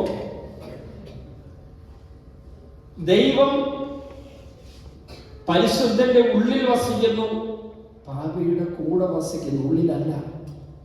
God is within the saintly person and God is with the sinner. ഏശയ്യ 57:15-17. ഏശയ്യ 57:15-16. 2 വചനങ്ങൾ. ഏശയ്യ 57:15-16 വായിക്കാതെ ശ്രദ്ധിച്ച് കേൾക്കണേ. ഏശയ്യ 57:15-16. അത്യുന്നതനും മഹത്വപൂർണനുമായവൻ, അനന്തതയിൽ വസിക്കുന്ന പരിശുദ്ധൻ എന്ന നാമം വഹിക്കുന്നവൻ അരുളി ചെയ്യുന്നു, ഞാൻ ഉന്നതമായ വിശുദ്ധ സ്ഥലത്ത് വസിക്കുന്നു, ഞാൻ ഉന്നതമായ വിശുദ്ധ സ്ഥലത്ത് വസിക്കുന്നു. എന്റെ ഉള്ളിൽ പാപമുണ്ടെങ്കിൽ എന്റെ ഉള്ളിൽ ഈശോ ഇല്ല. സത്യം സത്യം സത്യം. എനിക്ക് മാരക പാപം ഉണ്ടെങ്കിൽ ഈശോ എന്റെ ഉള്ളിൽ ഇല്ല, പക്ഷെ എന്റെ കൂടെയുണ്ട്. പ്രേരക വരപ്രസാദം നൽകി എന്റെ ഹൃദയവാതിൽ മുട്ടിക്കൊണ്ടിരിക്കുക അവൻ. അനുതാപികളുടെ ഹൃദയത്തെയും വിനീതന്റെ ആത്മാവിനെ നവീകരിക്കാൻ ഞാൻ അവരുടെ കൂടെ വസിക്കുന്നു. അവരുടെ ഉള്ളിലല്ല, പരിശുദ്ധന്റെ ഉള്ളിൽ വസിക്കും. എന്നാൽ ഇവിടെ പറഞ്ഞിരിക്കുകയാണ്, അവന്റെ കൂടെ ഞാൻ ഉണ്ടാകും. എത്ര കാലം ഉണ്ടാകും? എൻ്റെ മരണനിമിഷം വരെ. മരണനിമിഷത്തിൽ ദൈവം എൻ്റെ ആത്മാവിൽ, എൻ്റെ ആത്മാവിനെ സൃഷ്ടിച്ച വേളയിൽ നിക്ഷേപിച്ച ദൈവഛായ, ദൈവസാദൃശ്യം അത് പിൻവലിച്ചു കളയും. പിന്നെ അതിൽ ആത്മാവിൽ ഞാൻ പിശാചിനെ കെട്ടിപ്പിടിച്ചിരിക്കുകയാണ്. അപ്പൊ എൻ്റെ ഉള്ളിൽ ഈശോ ഉണ്ടാവില്ല, ഞാൻ പാപത്തിലാണ്. അപ്പൊ എൻ്റെ ഉള്ളിൽ പിശാചുണ്ട്. ഈശോ ഇതാ, മാത്യു വാതിൽ തുറക്ക്, വാതിൽ തുറക്ക്. നീ ധ്യാനിപ്പിക്കാൻ വേണ്ടി അലയിന് വന്നിരിക്കുകയല്ലേ, നീ പാപത്തോടെ എങ്ങനെ വചനം പ്രഘോഷിക്കും? നീ അനുഭവിക്കും, നീ പാപം ഉപേക്ഷിക്കും. അപ്പം ഞാൻ പറഞ്ഞു, ഈശോയെ എനിക്ക് നിന്നെ കൂടാതെ ധ്യാനിപ്പിക്കാൻ പറ്റില്ല, അതുകൊണ്ട് നീ വാ, എൻ്റെ ഉള്ളിലേക്ക് വാ. ഞാൻ സ്നേഹത്തോടെ വിളിച്ചു. ഈശോ പറഞ്ഞു, പിശാചിനെ ഉപേക്ഷിക്കാതെ എനിക്ക് നിൻ്റെ കൂടെ വസിക്കാൻ പറ്റും, ദൈവത്തെ മാമാനും ഒരുമിച്ച് സഹിക്കാൻ പറ്റില്ല. ഞാൻ പറഞ്ഞു, അത് മാസ്റ്റർ ബെഡ്റൂം നിനക്ക് തന്നേക്കാം, സൈഡിൽ പോകും ഞാൻ അങ്ങനെ കൊടുത്തേക്കാം. പറ്റൂല, അവനെ ഉപേക്ഷിക്കണം. എന്തൊരു അസൂയായിരുന്നു കൊച്ചുമ്പൻ. ഓക്കെ, ഞാൻ അവനെ ഉപേക്ഷിച്ചിരിക്കുന്നു. നീ വരാമോ? ഇല്ല, അവനിപ്പോഴും നിന്റെ മനസ്സിലുണ്ട്. അപ്പൊ അവനെ ഉപേക്ഷിക്കാൻ നീ വരില്ല? ഇല്ല. ഓക്കെ, പിശാച് ഈശോ പറയുന്നത്, നീ എൻ്റെ കൂടെ ഉണ്ടെങ്കിൽ അവൻ വരുന്നില്ല. എനിക്ക് പൗരോഹിത്യവും ശുശ്രൂഷയും ധ്യാനമൊക്കെ ഉള്ളതാണ്. ഞാൻ ധ്യാനകേന്ദ്ര ഡയറക്ടറും സൊസൈറ്റിയൊക്കെയാണ്. എനിക്ക് 2 സ്ഥലത്തും ധ്യാനിപ്പിക്കാനുണ്ട്. ഈശോ ഇല്ലാതെ എനിക്കൊട്ട് പറ്റില്ല. അതുകൊണ്ട് നീ പോക്കും, ഞാനൊരു പണിക്കരുന്നുണ്ട്. പിന്നെ കാണാൻ ഉമ്മ, പിശാചിന് ഉമ്മ കൊടുത്ത് ഉപസാരിക്കാൻ പോകുന്നവരുണ്ട്. പണ്ടത്തെ ധ്യാനഗുരുക്കന്മാർ പറയുന്നൊരു കഥയുണ്ട്, പറയട്ടെ, പട്ടക്കഥയാണ്. ഒരാൾ ഉപസാരിക്കുമ്പോൾ മുട്ട് കുത്തിയിട്ട് പറഞ്ഞു, ഞാൻ 5 വാഴക്കൊല മോഷ്ടിച്ചു. അപ്പം അച്ഛൻ പറഞ്ഞു, 5 സ്വർഗസ്ഥനാവുക, 5 അൻപാവുന്ന 5 55 അതിൽ എഴുന്നേറ്റ് വിട്ട് തിരിച്ചു വന്ന് മുട്ട് വെച്ചിട്ട് പറഞ്ഞു, അച്ഛാ 5 സ്വർഗസ്ഥനാവിതാവ് എന്ന് പറഞ്ഞൊരു 10ആക്കാമോ? അതെടാ, ആ പറമ്പിൽ 5 കൊല്ലങ്ങൾ നിൽപ്പുണ്ട്. ഇതിന് റെസൊല്യൂഷൻ ഉണ്ടാകുന്നില്ലെങ്കിൽ ആ കുമ്പസാരം അവാസ്തവമാണ്, കളകുമ്പസാരമാണ്. അതിന് വെറുത്തുപേക്ഷിക്കണം, പാപത്തെ വെറുത്തുപേക്ഷിക്കണം. അപ്പോൾ ഞാൻ പിശാചിനെ ഉപേക്ഷിച്ചാൽ മാത്രം അവൻ്റെ ഉള്ളിലേക്ക് വരാൻ പറ്റും. ഈ പാപം എൻ്റെ ഉള്ളിൽ ഉണ്ടെങ്കിലുള്ള ഏറ്റവും വലിയ ദുരന്തം എന്നറിയോ? സംഖ്യ 32:23. സംഖ്യ 32:23 എന്താണത്? പാപം നിന്നെ വേട്ടയാടുമെന്നറിയോ? Sin will haunt you. ഏത് പാപം?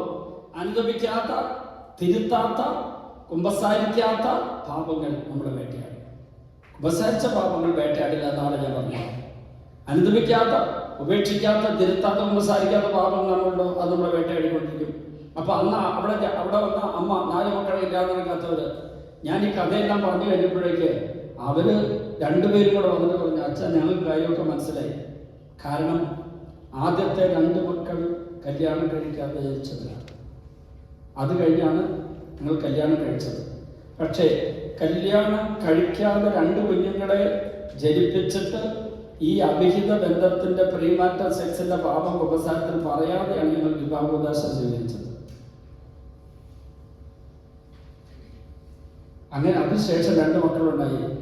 ഇത്രയും കാലമായിട്ട് ഞങ്ങൾ ഉപസാരിച്ചിട്ടില്ല. അപ്പൊ ഞാൻ ഉടനെ അവരെന്നോട് ചോദിച്ചു, ഞങ്ങൾ മക്കളോട് പറഞ്ഞവരുടെ കാല് പിടിച്ച് നോക്കി. ഞാൻ ഒരു പൊട്ടത്തരം കാണിക്കരുത്. നിങ്ങളുടെ പാപങ്ങൾ തമ്പുരാനോടല്ലാതെ വേറെ ആരോടും പറയരുത്. ഇനി പുരോഹിതനോട് പറയാന്ന് പറഞ്ഞാൽ എന്താ അർത്ഥം എന്നറിയോ? ലൂക്ക 17:14 നിങ്ങൾ പോയി നിങ്ങളെ തന്നെ പുരോഹിതന്മാർക്ക് കാണിച്ചു കൊടുക്കുക. ഇതാണ് കുമ്പസാരം. Go and show yourself to the priest. നിങ്ങൾ പോയി നിങ്ങളെ തന്നെ പുരോഹിതന്മാർക്ക് കാണിച്ചു കൊടുക്കുക. ഇതാണ് കുമ്പസാരം. ആ ഇരിക്കുന്ന പുരോഹിതൻ, ഇതാരുടെ പുരോഹിതൻ മാറ്റം ചെല്ലിയിരിക്കുന്നു. ഞാനല്ല നിങ്ങളുടെ പാപം ക്ഷമിക്കുന്നത്. ഞാനെന്താ ചെയ്യുന്നത്? ഈശോ നിങ്ങളുടെ പാപം ക്ഷമിച്ചു കഴിഞ്ഞു എന്ന് ഡിക്ലെയർ ചെയ്യുന്ന ഓതറൈസ്ഡ് ആയിട്ടുള്ള, അതോറിറ്റിയുള്ള, എംപവേർഡ് ആയിട്ടുള്ള, അനോയിൻറ്റഡ് ആയിട്ടുള്ള ഒരു വ്യക്തിയാണ് ഞാൻ. അതിനുവേണ്ടി എന്നെ ദൈവം ഇത് ഡിക്ലെയർ ചെയ്യാൻ നിയോഗിച്ചിരിക്കുക. അല്ലാതെ എൻ്റെ ശക്തി ഉണ്ടെന്ന് നിങ്ങൾക്ക് പാപം ക്ഷമിക്കുന്നത്. ഈശോ പാപം ക്ഷമിക്കുന്നു നിങ്ങളുടെ അനുദപിച്ച്. പക്ഷെ നമ്മൾ പുരോഹിതർക്ക് കാണിച്ചു കൊടുക്കുന്ന ആ പുരോഹിതൻ ഈശോയുടെ റെപ്രസെൻറ്റേറ്റീവ് ആണ്.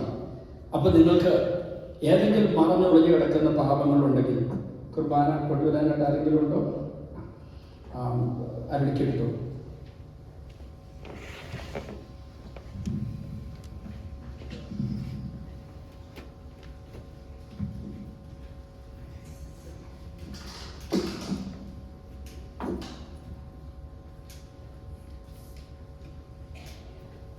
ഏതെങ്കിലും പാപങ്ങൾ പറഞ്ഞൊടിഞ്ഞു കിടപ്പുണ്ടെങ്കിൽ അതെല്ലാം കുമ്പസാരത്തിലൂടെ ഈശോയെ ഏൽപ്പിച്ചു കൊടുക്കാനുള്ള തീരുമാനമെടുക്കുക. കണ്ണുകൾ അടച്ച് കൈകൾ നെഞ്ചോട് ചേർത്ത് വെച്ച് ആത്മശോധന ചെയ്യുക. കഴിഞ്ഞ കാലങ്ങളിൽ കള്ളക്കുമ്പസാരം നടത്തിയിട്ടുണ്ടെങ്കിൽ അതിനെല്ലാം ഓർത്ത് അനുദപിച്ച് ഏറ്റുപറയുക.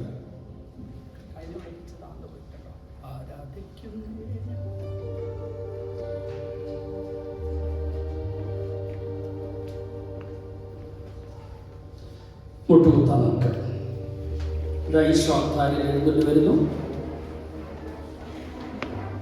മുട്ടുകുത്തി യേശുവിനെ അൾത്താരയിലേക്ക് നാം സ്വീകരിക്കുന്നു.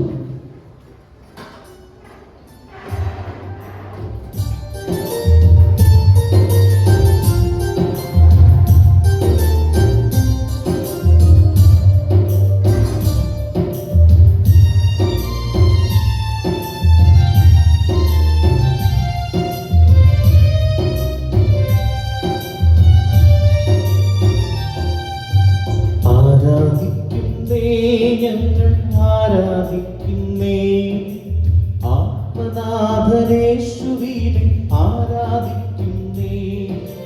ഹല്ലേലൂയ ഹല്ലേലൂയ ഹല്ലേലൂയ ഹല്ലേലൂയ ഹല്ലേലൂയ ഹല്ലേലൂയ. എല്ലാവരും ചേർന്ന് ഹല്ലേലൂയ ഹല്ലേലൂയ ഹല്ലേലൂയ ഹല്ലേലൂയ ഹല്ലേലൂയ ഹല്ലേലൂയ.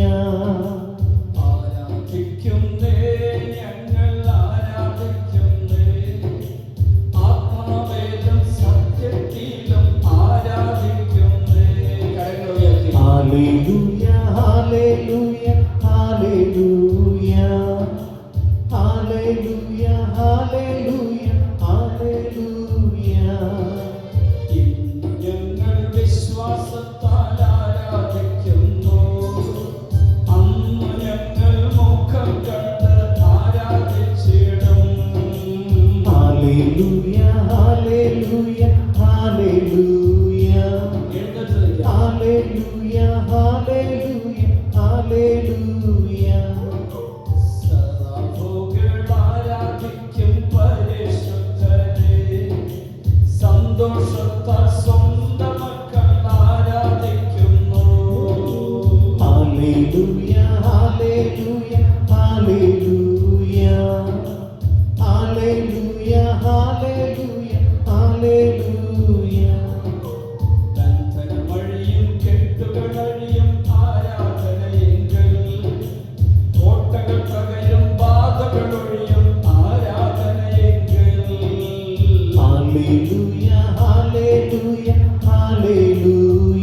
ഹല്ലേലൂയ.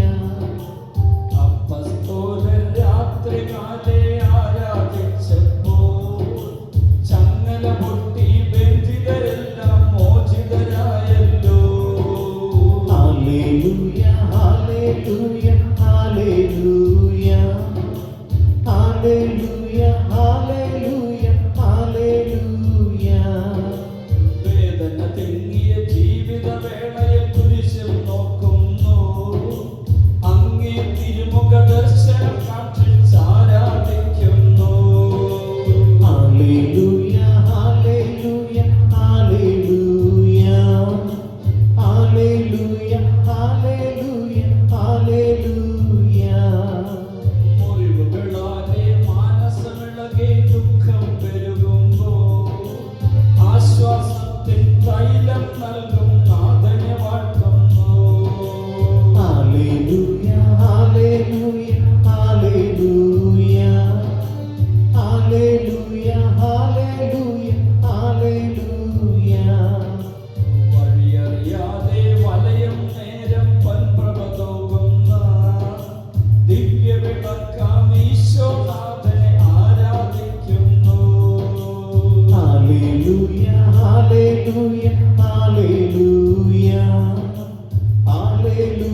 ഹല്ലേലൂയ ഹല്ലേലൂയ ദൈവപിതാവിനെ ദൈവമക്കൾ ആരാധിക്കുന്നു.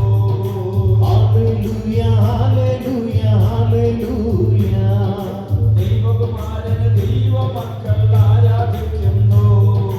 ഹല്ലേലൂയ ഹല്ലേലൂയ ഹല്ലേലൂയ ദൈവാത്മാവിനെ ദൈവമക്കൾ ആരാധിക്കുന്നു. ഹല്ലേലൂയ ഹല്ലേലൂയ ഹല്ലേലൂയ ആത്മാവേലും സത്യത്തേലും ആരാധിക്കുന്നു. ഹല്ലേലൂയ ഹല്ലേലൂയ ഹല്ലേലൂയ ഞങ്ങളുടെ പൂർണ്ണമായി അങ്ങേക്ക് ആരാധിക്കുന്നു. ഹല്ലേലൂയ ഹല്ലേലൂയ ഹല്ലേലൂയ കുടുംബങ്ങളെയും അങ്ങേക്ക് ആരാധിക്കുന്നു.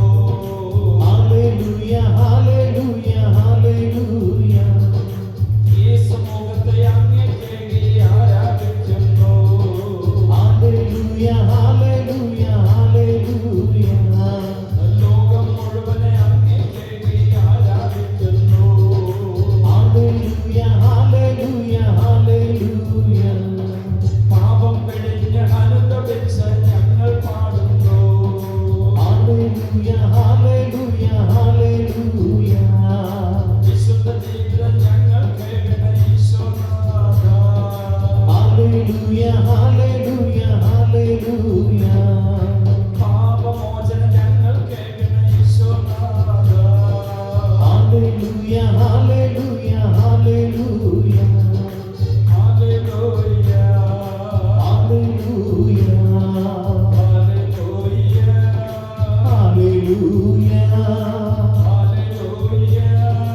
ഹല്ലേലൂയ. ഹല്ലേലൂയ ഹല്ലേലൂയ. ഹല്ലേലൂയ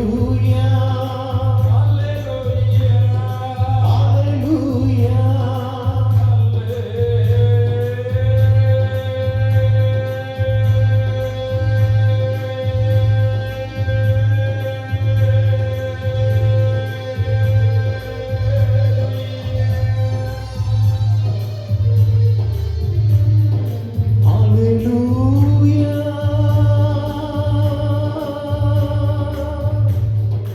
ഹല്ലേലൂയ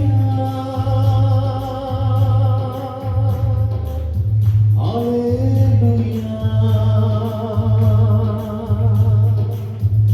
ഹല്ലേലൂയ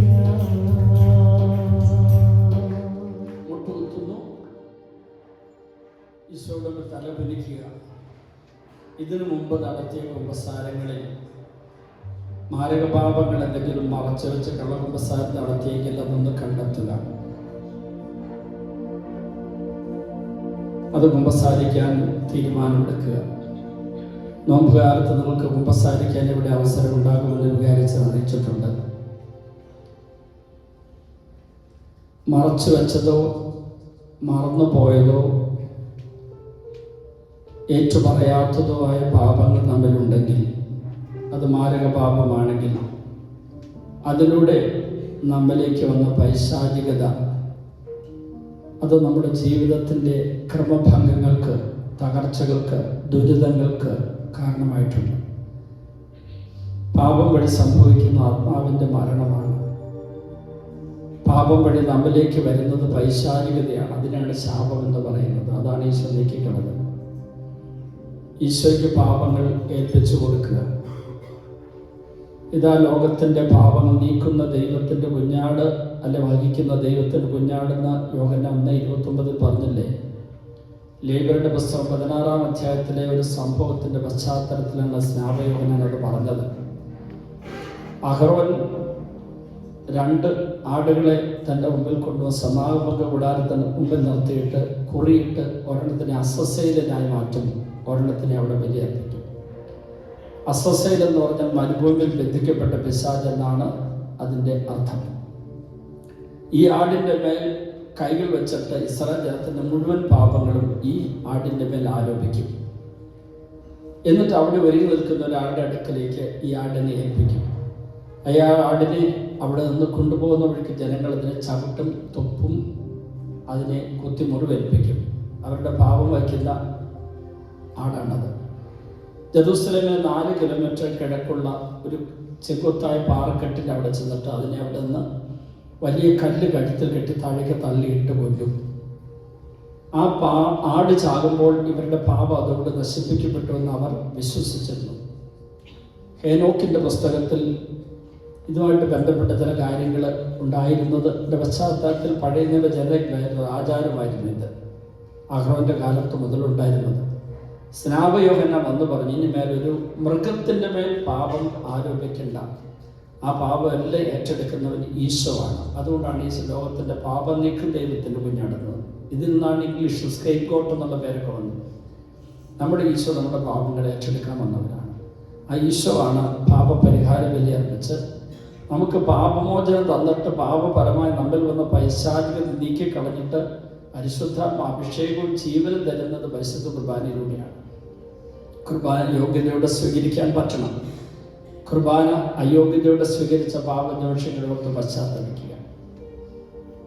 അതിലൂടെ വന്ന എല്ലാ കുറവുകളും പരിഹരിക്കുന്ന, അതിലൂടെ വന്ന ആരോഗ്യ കുറവും രോഗങ്ങളും എന്ന് പറഞ്ഞാൽ ആത്മാവിൻ്റെ ആരോഗ്യക്കുറവും രോഗങ്ങളും പരിഹരിക്കുന്ന, അതിൻ്റെ ഫലമായി വരുന്ന ദുരന്തങ്ങൾ നീക്കിക്കളയുന്ന യേശുവാണ് താരയിലുള്ളത്. ഞാൻ പാടിത്തരുന്ന ഈരടികൾ നിങ്ങൾക്ക് ഏറ്റുപാടാൻ പറ്റുമെങ്കിൽ പാടാം. മുട്ടുകുത്തി മടുത്ത് നിങ്ങൾക്ക് കസേരയിൽ ഇരിക്കാം. ഞാൻ ഈ പാടിത്തരുന്ന പാട്ടുകൾ വരികൾ നിങ്ങളൊന്ന് ഏറ്റുപാടുക. യേശുവേ രക്ഷകാ വേഗം വരൂ. പഠിക്കൂ. യേശുവേ രക്ഷകാ വേഗം വരൂ. ആത്മാവിൽ വീണ ചങ്ങല അഴിക്കാൻ വരൂ. ആത്മാവിൽ വീണ ചങ്ങല അഴിക്കാൻ വരൂ. യേശുവേ രക്ഷകാ വേഗം വരൂ. യേശുവേ രക്ഷകാ വേഗം വരൂ. പാപം വഴി വീണ ചങ്ങല അഴിക്കാൻ വരൂ. പാപം വഴി വീണ ചങ്ങല അഴിക്കാൻ വരൂ. ബന്ധനങ്ങളായി മാറിയ ചങ്ങല അഴിക്കാൻ വരൂ. ബന്ധനങ്ങളാൽ മാറിയ ചങ്ങല അഴിക്കാൻ വരൂ. മാനസത്തിൽ വീണ ചങ്ങല അഴിക്കാൻ വരൂ. മാനസത്തിൽ വീണ ചങ്ങല അഴിക്കാൻ വരൂ. യേശുവേ രക്ഷകാ വേഗം വരൂ. യേശുവേ രക്ഷകാ വേഗം വരൂ. ശരീരത്തിൽ വീണ ചങ്ങല അഴിക്കാൻ വരൂ. ശരീരത്തിൽ വീണ ചങ്ങല അഴിക്കാൻ വരൂ. രോഗങ്ങളായി മാറിയ ചങ്ങല അഴിക്കാൻ വരൂ. രോഗങ്ങളാൽ മാറിയ ചങ്ങല അഴിക്കാൻ വരൂ. ബന്ധനങ്ങളെ തീർന്ന ചങ്ങല അഴിക്കാൻ വരൂ. ബന്ധനങ്ങളാൽ ചങ്ങല അഴിക്കാൻ വരൂ. ദുരിതങ്ങളായി മാറിയ ചങ്ങല അഴിക്കാൻ വരൂ. ദുരിതങ്ങളാൽ മാറിയ ചങ്ങല അഴിക്കാൻ വരൂ. യേശുവേ രക്ഷകാ വേഗം വരൂ. യേശുവേ രക്ഷകാ വേഗം വരൂ. പാപവിടുതൽ നൽകാൻ യേശുവേ വരൂ. കരങ്ങൾ ഉയർത്തി. പാപവിടുതൽ നൽകുവാൻ യേശുവേ വരൂ. പാപവിടുതൽ നൽകാൻ യേശുവേ വരൂ. പാപവിടുതൽ നൽകുവാൻ യേശുവേ വരൂ. പൂർണ്ണരക്ഷ നൽകാൻ യേശുവേ വരൂ. പൂർണ്ണരക്ഷ നൽകുവാൻ യേശുവേ വരൂ. അഭിഷേകം നൽകുവാൻ യേശുവേ വരൂ. അഭിഷേകം നൽകുവാൻ യേശുവേ വരൂ. നിത്യരക്ഷ നൽകുവാൻ യേശുവേ വരൂ. നിത്യരക്ഷ നൽകുവാൻ യേശുവേ വരൂ. രക്ഷകാ വരൂ. രക്ഷകാ വരൂ. സ്നേഹമേ വരൂ. സ്നേഹമേ വരൂ. യേശുവേ വരൂ. യേശുവേ വരൂ. യേശുവേ.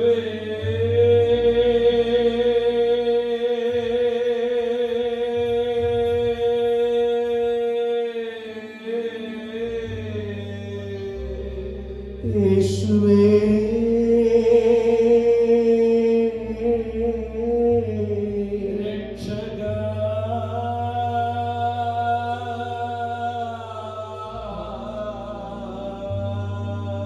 രക്ഷകാ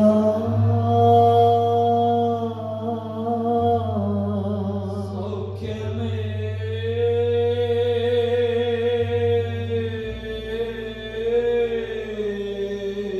സൗഖ്യമേ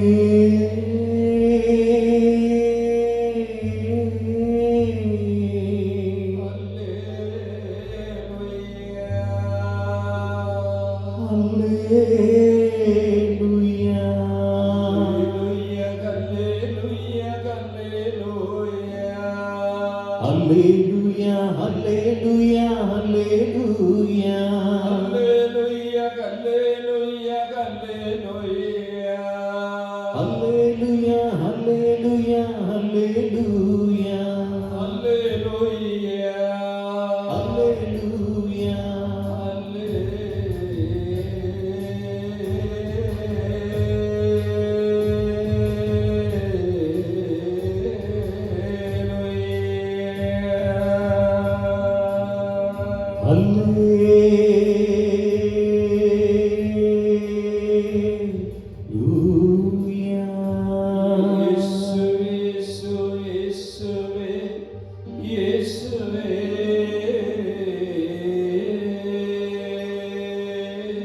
യേശുവേ യേശുവേ യേശുവേ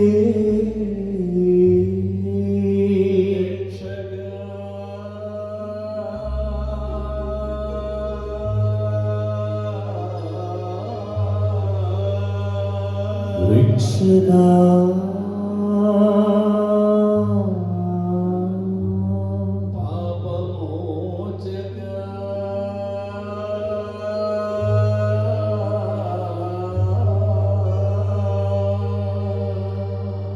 പാപമോചകാ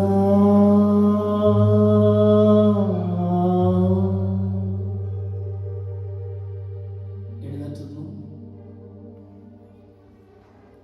ഈശോയുടെ കരങ്ങളിലേക്ക് പാപം ഇപ്പോൾ ഏൽപ്പിച്ചു കൊടുക്കുക. ഏറ്റവും അടുത്ത സാഹചര്യത്തിൽ സൗകര്യം കിട്ടുമ്പോൾ വൈദികര് സംരംഭരാകുമ്പോൾ അവരുടെ അടുത്ത് കുമ്പസാരിക്കുക. വലതുകരം ഈശോയുടെ നേരെ നീട്ടിപ്പിടിച്ച് ഇടതു കൈ നെഞ്ചോട് ചേർത്ത് വെച്ച് കണ്ണുകൾ അടയ്ക്കുന്നു. ഈ പ്രാർത്ഥന ഹൃദയപൂർവ്വം ഏറ്റുകൊള്ളുക. കണ്ണടച്ച് കാരുണ്യവാനായ ഈശോയെ, രക്ഷകനായ ഈശോയെ, സ്നേഹമായ ഈശോയെ, പാപവിമോചകനായ ഈശോയെ, ശാപം നീക്കുന്ന ഈശോയെ, ഇതാ ഞാൻ അങ്ങയുടെ കരങ്ങളിലേക്ക് എൻ്റെ പാപങ്ങളെ ഏൽപ്പിക്കുന്നു. ഈ രാത്രിയിൽ ഈശോയെ വലിയൊരത്ഭുതം അങ്ങ് ചെയ്യണമേ. പാപങ്ങൾ ഏറ്റുപറഞ്ഞ് കുമ്പസാരിക്കാൻ അവസരം കിട്ടുന്ന നിമിഷം വരെ ഈശോയെ ഈ പാപത്തിന്റെ ദുരന്ത ഫലങ്ങൾ എന്നെ വേട്ടയാടാതിരിക്കേണ്ടതിനായി കുമ്പസാരത്തിന് മുൻപും കുമ്പസാരത്തിന് ശേഷവും ഇനി ഒരിക്കലും ഈ പാപങ്ങളുടെ ദുരന്ത ഫലങ്ങൾ എന്നെയോ എന്റെ കുടുംബത്തെയോ കുടുംബാംഗങ്ങളെയോ കുടുംബ സുസ്ഥിതിയെയോ സമ്പത്തിനെയോ ജോലിയെയോ ബന്ധങ്ങളെയോ ആത്മീയ ജീവിതത്തെയോ മനസ്സിനെയോ മനസ്സിന്റെ സന്തോഷത്തെയോ ശരീരത്തെയോ ശരീരത്തിന്റെ ആരോഗ്യത്തെയോ ബാധിക്കാതിരിക്കേണ്ടതിനായി യേശുവേ യേശുവേ യേശുവേ എന്റെ പാപങ്ങൾ ഇതാ ഞാൻ ഏൽപ്പിക്കുന്നു. അങ്ങ് ഏറ്റെടുക്കണമേ. ഹല്ലേലൂയ. രണ്ട് കരങ്ങളെടുത്ത് സ്തുതിക്കുന്ന ദീപികാരൻ ആശീർവാദത നിങ്ങൾക്ക് തരികയാണ്. രണ്ട് കരങ്ങൾ ഉയർത്തി നമുക്ക് സ്തുതിക്കാം.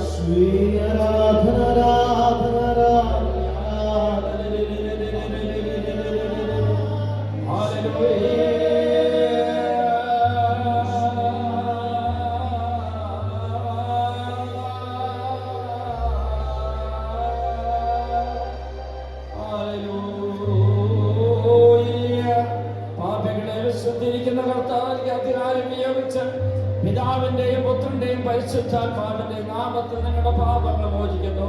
നമ്മുടെ കർത്താവ് ശമിശിഹായുടെ പീഡകളും പരിശുദ്ധ കന്യകാമറിയത്തിന്റെ സകല വിശുദ്ധരുടെ യോഗ്യതകളും നിങ്ങളുടെ പാപങ്ങളെല്ലാം പുറത്ത് നിങ്ങളുടെ നിത്യ സൗഭാഗ്യത്തിലേക്ക് നയിക്കുമാറാകട്ടെ. പാപ ദുരന്ത ഫലങ്ങൾ നിങ്ങളെ വിട്ടുപോകട്ടെ.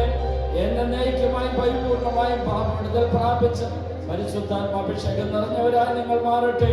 അഭിഷേകാഗ്നി നിങ്ങൾ കത്തിപ്പെടട്ടെ. ഹല്ലേലൂയ, ഹല്ലേലൂയ, ഹല്ലേലൂയ, ഹല്ലേലൂയ.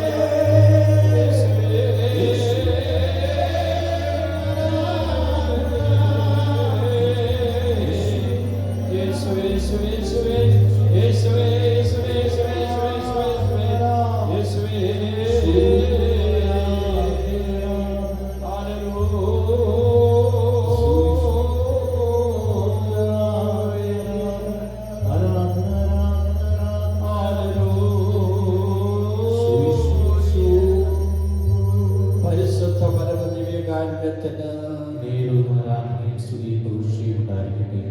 ഇന്ന് രാത്രിയിൽ തിരിച്ചുള്ള യാത്രയിൽ എല്ലാവർക്കും സുരക്ഷിതത്വവും അഭിഷേകവും സംരക്ഷണവും സൗകര്യങ്ങളും ഒരുക്കുന്ന പരിശുദ്ധ പരമദിവ്യകാരുണ്യമായ ഈശോയ്ക്ക് ഈ രാത്രിയിൽ സുഖനിദ്രയും വിശ്രമവും നൽകുന്ന പരിശുദ്ധ പരമദിവ്യകാരുണ്യമായ ഈശോയ്ക്ക് ഈ ധ്യാനത്തിന് വരാത്ത ഞങ്ങളുടെ കുടുംബാംഗങ്ങളെയും പ്രിയപ്പെട്ടവരെ ഇടവകാംഗങ്ങളെയും ആശീർവദിക്കുന്ന പരിശുദ്ധ പരമദിവ്യകാരുണ്യത്തിന് വിദൂരങ്ങളുള്ള ഞങ്ങളുടെ പ്രിയപ്പെട്ടവർ എല്ലാവരെയും ഞങ്ങളുമായി പാപം ചെയ്തിട്ടുള്ളവർ ഞങ്ങൾ വഴി പാപത്തിൽ വീണവർ അവരെയും വിശുദ്ധീകരിക്കുന്ന പരിശുദ്ധ പരമദിവ്യകാരുണ്യമായ ഈശോയ്ക്ക് നാളത്തെ ധ്യാനത്തിന് ഈ സമൂഹത്തെയും ഇനിയിപ്പോ കൂടെയുള്ള ബാക്കിയുള്ളവരെയും കൂട്ടിക്കൊണ്ടുവരുന്ന പരിശുദ്ധ പരമദിവ്യകാരുണ്യമായ ഈശോയ്ക്ക് തലക്കുമ്പിട്ട് വണങ്ങാം.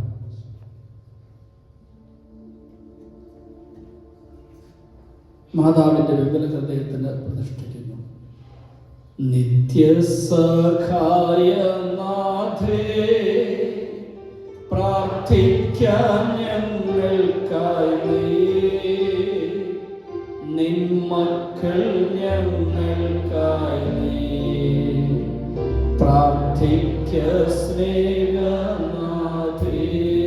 ഒരുമിച്ച് നിത്യസഹായനാഥേ പ്രാർത്ഥിക്കാൻ ഞങ്ങൾക്കായി നിൻ മക്കൾ ഞങ്ങൾക്കായി പ്രാർത്ഥിക്ക സ്നേഹനാഥേ. നിത്യസഹായനാഥേ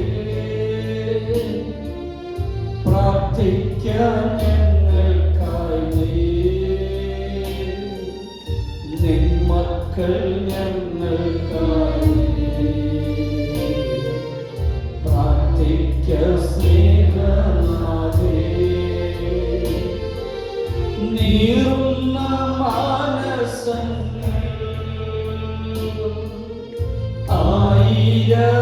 ആയിരമായിരങ്ങൾ കണ്ണീരിൻ താഴ്വരയിൽ നിന്നേതാ കേഴും നമ്മെ. നിത്യസഹായനാഥേ പ്രാർത്ഥിക്കാൻ ഞങ്ങൾക്കായി നിൻ മക്കൾ ഞങ്ങൾക്കായി പ്രാർത്ഥിക്ക സ്നേഹനാഥേ. ഹല്ലേലൂയ, ഹല്ലേലൂയ,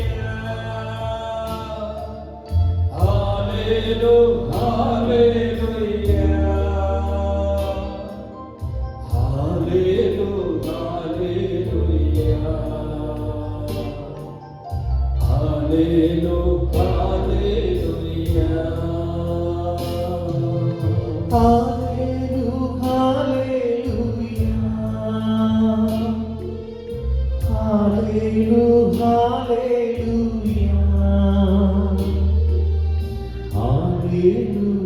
ഹല്ലേലൂയ, ഹല്ലേലൂയ, ഹല്ലേലൂയ, ദൈവപിതാവേ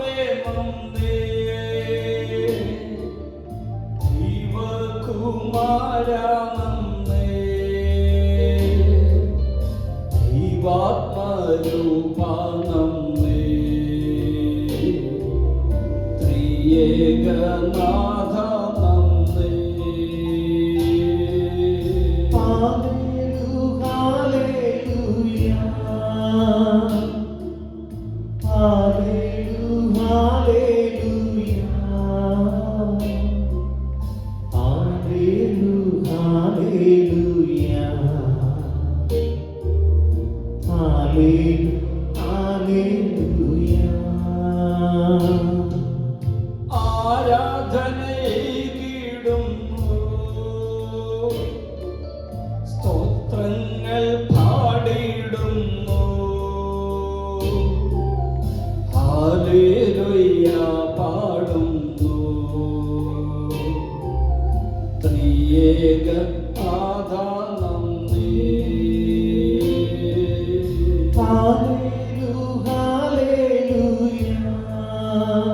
കരങ്ങൾ ഉയർത്തി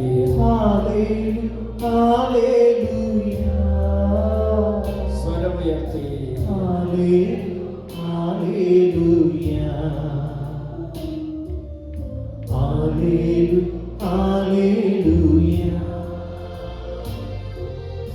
അനുതാപ കണ്ണീർ തോക പാപക്കറമീക്കാൻ വരണേ. അകതാരൊരു ദേവാലയമായി അർപ്പിക്കാം നാഥനു വാഴ.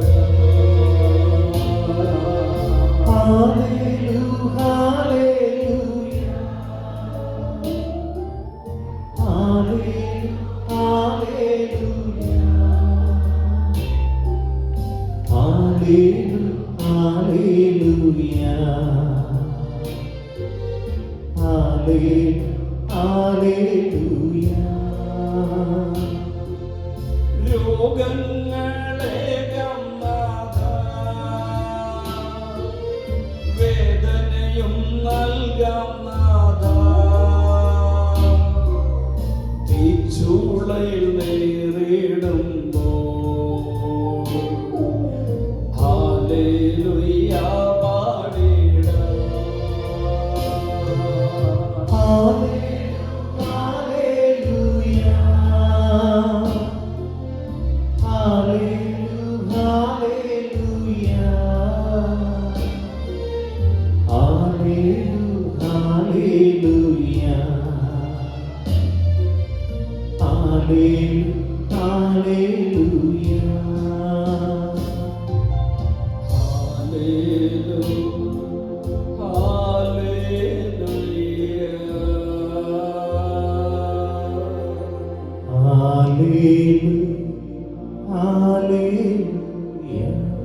ഞങ്ങളെ കാക്കുന്ന കർത്താവിന്റെ മാലാഖമാരെ ദൈവത്തിന്റെ കൃപയാൽ ഞങ്ങളുടെ പക്കൽ സൂക്ഷ്മത്തിൽ ഏൽപ്പിക്കപ്പെട്ടിരിക്കും. ഞങ്ങളെ ഈ രാത്രിയിലും മരണസമയത്തും യാത്രാവേളകളിലും അപകട പ്രലോഭന നിമിഷങ്ങളും രോഗപീഠാവേളകളും കാത്ത് സഹായിച്ച് പരിപാലിക്കണമേ.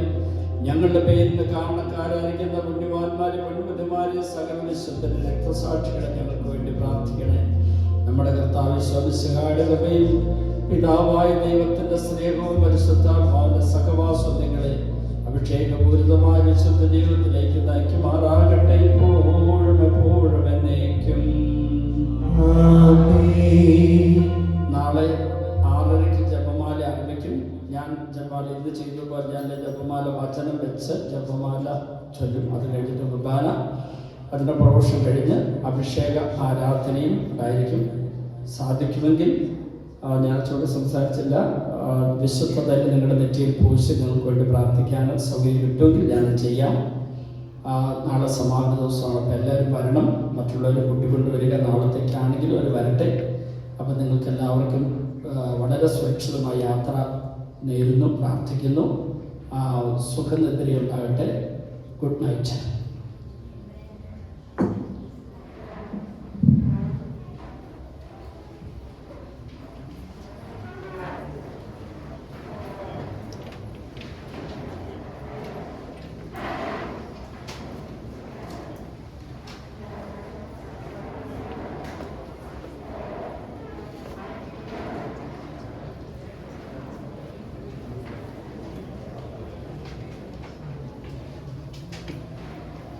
Thank you.